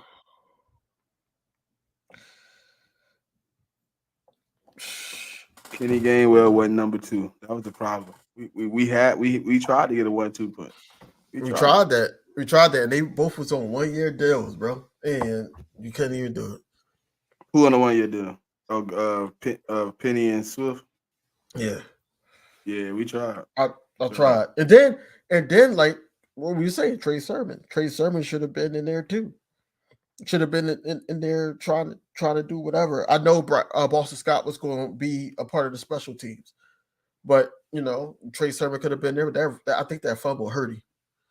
That fumble hurt him with our team, and then that's when another team just picked him up. Why do you think we went away from the running game midway through the season? I think it was more so because of Jalen Hurts' dynamic not to be able to do what the bruised knee. I think that's what started it. And then they just went away from it completely. I think they never went back to running the ball. I think that, you know, Jalen Hurts was throwing dots when he had that injury or when it was bothering him. But I think that Jalen Hurts basically changed the whole dynamic of the running scheme. I don't think that it was something that was intentionally done, but they just got Jalen Hurts happy. That's basically what it is. Jigga, I seen this problem with a quarterback before. He's my favorite quarterback of all time. I think you just got to reposition where you put running backs at for him to see him better. Jalen Hurts isn't a look to the flats type of guy. So I'm thinking, you know, DV, you know how they like to sit the running back right dead in the middle. They tell them to go out and line up with the center pretty much. You know what I'm saying? And sit right there. That's kind of where we got to start lining our running backs up at, because it's a little hard for Jalen because he's a scrambler. So when he gets to moving, if you're not kind of like directly in front of him, if you in the flat and you on the other side of the field, think about it. He run out to the left, you sit in the flat on the right, you never get in the rock. If you sit in the middle of the field, he rolled out to the left. Easy access. You know what I'm saying? Pause. But that's more of an ankles thing too, man. Like it helps the running back out, and it also helps Jalen Hurts out. It goes hand in hand, and this is part of the offense. Peyton Manning had that problem early in Tennessee when he first came in the league too, and the Colts. The running backs would do the traditional check down in the flat, and he started moving them to his peripheral because he like, I'm not finna turn completely to the side to throw that rock. Right. I need you somewhere where it's natural for me to dish the ball out. So I'm thinking maybe we could do something like that for Jalen. Just give him a little easier check down. You can. Well, will they though? That's the type of stuff I'm telling you. Like if Nick Sirianni, if Ryan Johnson is truly staying, Nick Sirianni literally has to let this man orchestrate, because that's the type of stuff they doing in colleges now. I want to see some of that innovative offense, man, where we can do a little bit more than what we doing, dog. Like, you got to get creative with this thing. Just like that defensive coordinator sitting there looking at your tape, he figuring it out, he's studying it. You got to have more than just the regular plays. Right. Even Andy Reid, with the most successful team in the Kansas City Chiefs, they still invent things to get better. Yeah. You got to Yeah. learn to get better. And the only thing I'm happy about with him being with Brian Johnson again is the opportunity maybe for Jalen Hurts to get some type of control, because I thought that was going to happen last year, but I think since the playbook was limited, his control. Because I asked that question to a dude earlier. He was like, "Why Jalen Hurts not checking out of the blitz?" I'm like, okay, but if they call 2 plays, right? Both of the plays suck. I check out of one sucky play to another one. How much change did that?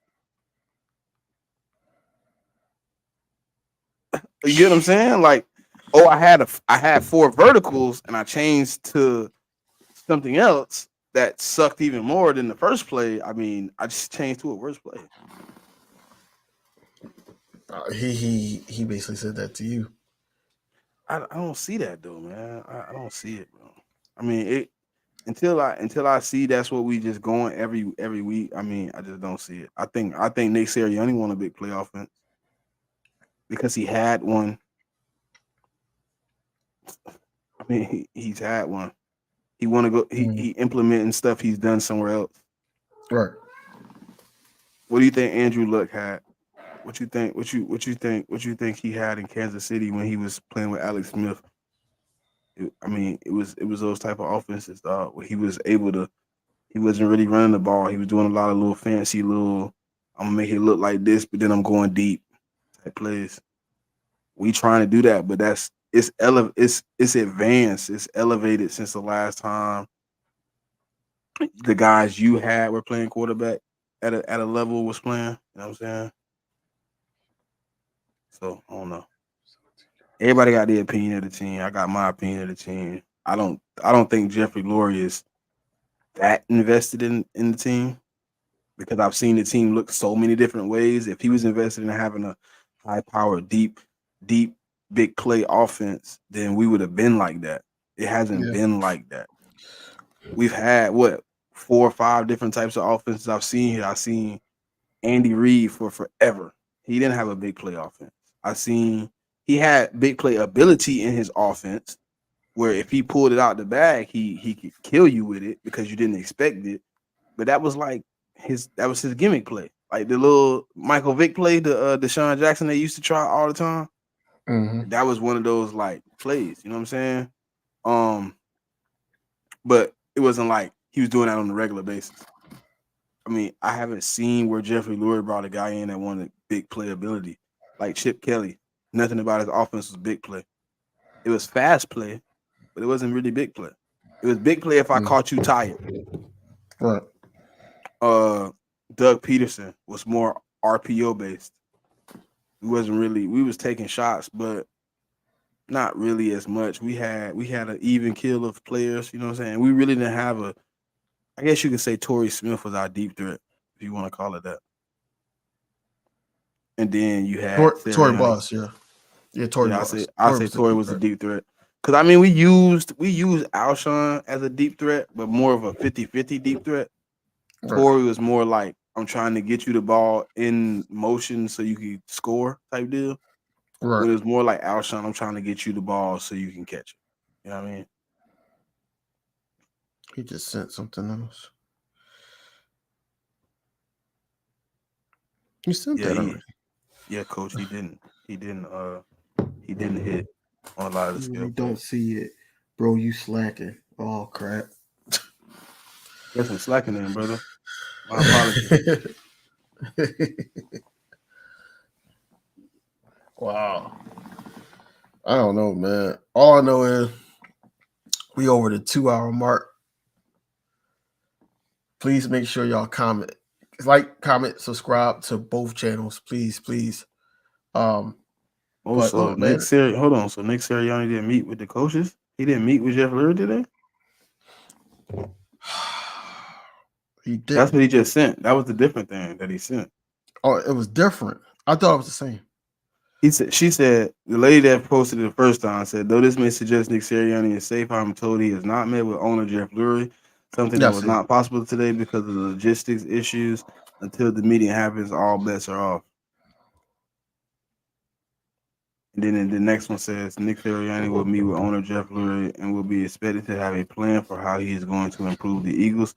This will include a pinch on potential new coordinators and assistant coaches. Per sources, this is why coaches around the league have been contacted.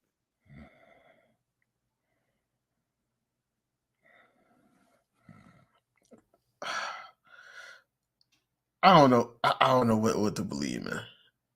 I was just gonna let it ride out, man. I'm not trying to be one of those content creators that's just jumping the gun as soon as I see something and now I'm commenting on it and it's not true. Bruh, so I was on Twitter, right? So somebody just followed me, Eagle fan.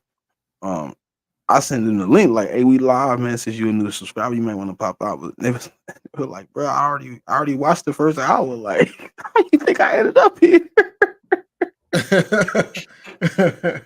My bad, bro. I ain't know. You know what I mean? I ain't know. You added me in the middle of the show. I didn't realize you had came and found me through. But, and shout out to the people that showed up, man. We've been having a good show, man. We had the 2 hour and 20-minute mark, like my partner has told you guys. Hey, man, listen. It's gonna be a rough couple of weeks. It's probably gonna be some news tomorrow on if we retain Nick Sirianni or not. I'm thinking we probably heading that way. But just be calm and collected, man, because we don't know what this ride is gonna take us on. We gonna see. We gonna find out. Anything for the post, DV? Like I was saying, man. Look, as always, Fly Eagles Fly. Please subscribe to both channels, man. We putting out content. My guy, he's tapping into the shorts, and then also you don't want to miss Saturday, man. Since we out of the playoffs, he got a lot more time now to tap in to these spreads, college games, and everything. So college is dead, boy. Ain't no college games. I'm not college games, but you know what I mean. Like this is what we're gonna be doing Saturday morning. Me and Jay Mick. That's the road playoffs too. No, we're gonna be doing the playoffs, but me and Jay Mick will be doing a 10-minute segment, man, on undercover draft picks, man. Things you can look for, players you can look for, that you might not be seeing right now. They could be UDFAs, they could be from one of those small schools, man. We're gonna be putting guys out there, just to give you some tape to watch. You know what I mean? And then me and DV gonna be bringing, head coaches, offensive coordinators, defensive coordinators, all types of suggestions and draft picks, man. So you're going to be getting a lot of draft content from your boy Smitty. But everybody that know me, man, know this is my favorite time of the year, man, because I watch a lot of college football. So it's a little easier to tap in with the college football game. Yeah. So that's all, man. Is that all for the people, man? Hey, man, Listen, y'all gotta tap into my boy, man. If y'all ain't sub up to King DV yet, man, I know he done lost his channel about 1,800 times, man. He done got about 37 different ones, man. I don't know which one to add. I think it's only one. Right, King DV Sports, one word. Yeah. I don't know. Do it got a number on it now? Is it 86 still? No. It's King DV Sports. You can type that in and pop up. King DV Sports. Tap in. King DV Sports on Twitter. Smitty Eagle on Twitter, man. Hey, man, y'all know what it is, man. Until next time.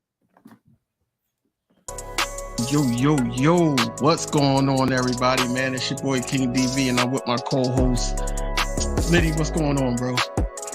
Man, it's love, man. Time for A.J. Brown. Michael Carter the second. They don't know Jalen Hurts like we know Jalen Hurts. Was hanging on to Jalen Hurts. Until next time, man, y'all know what it is.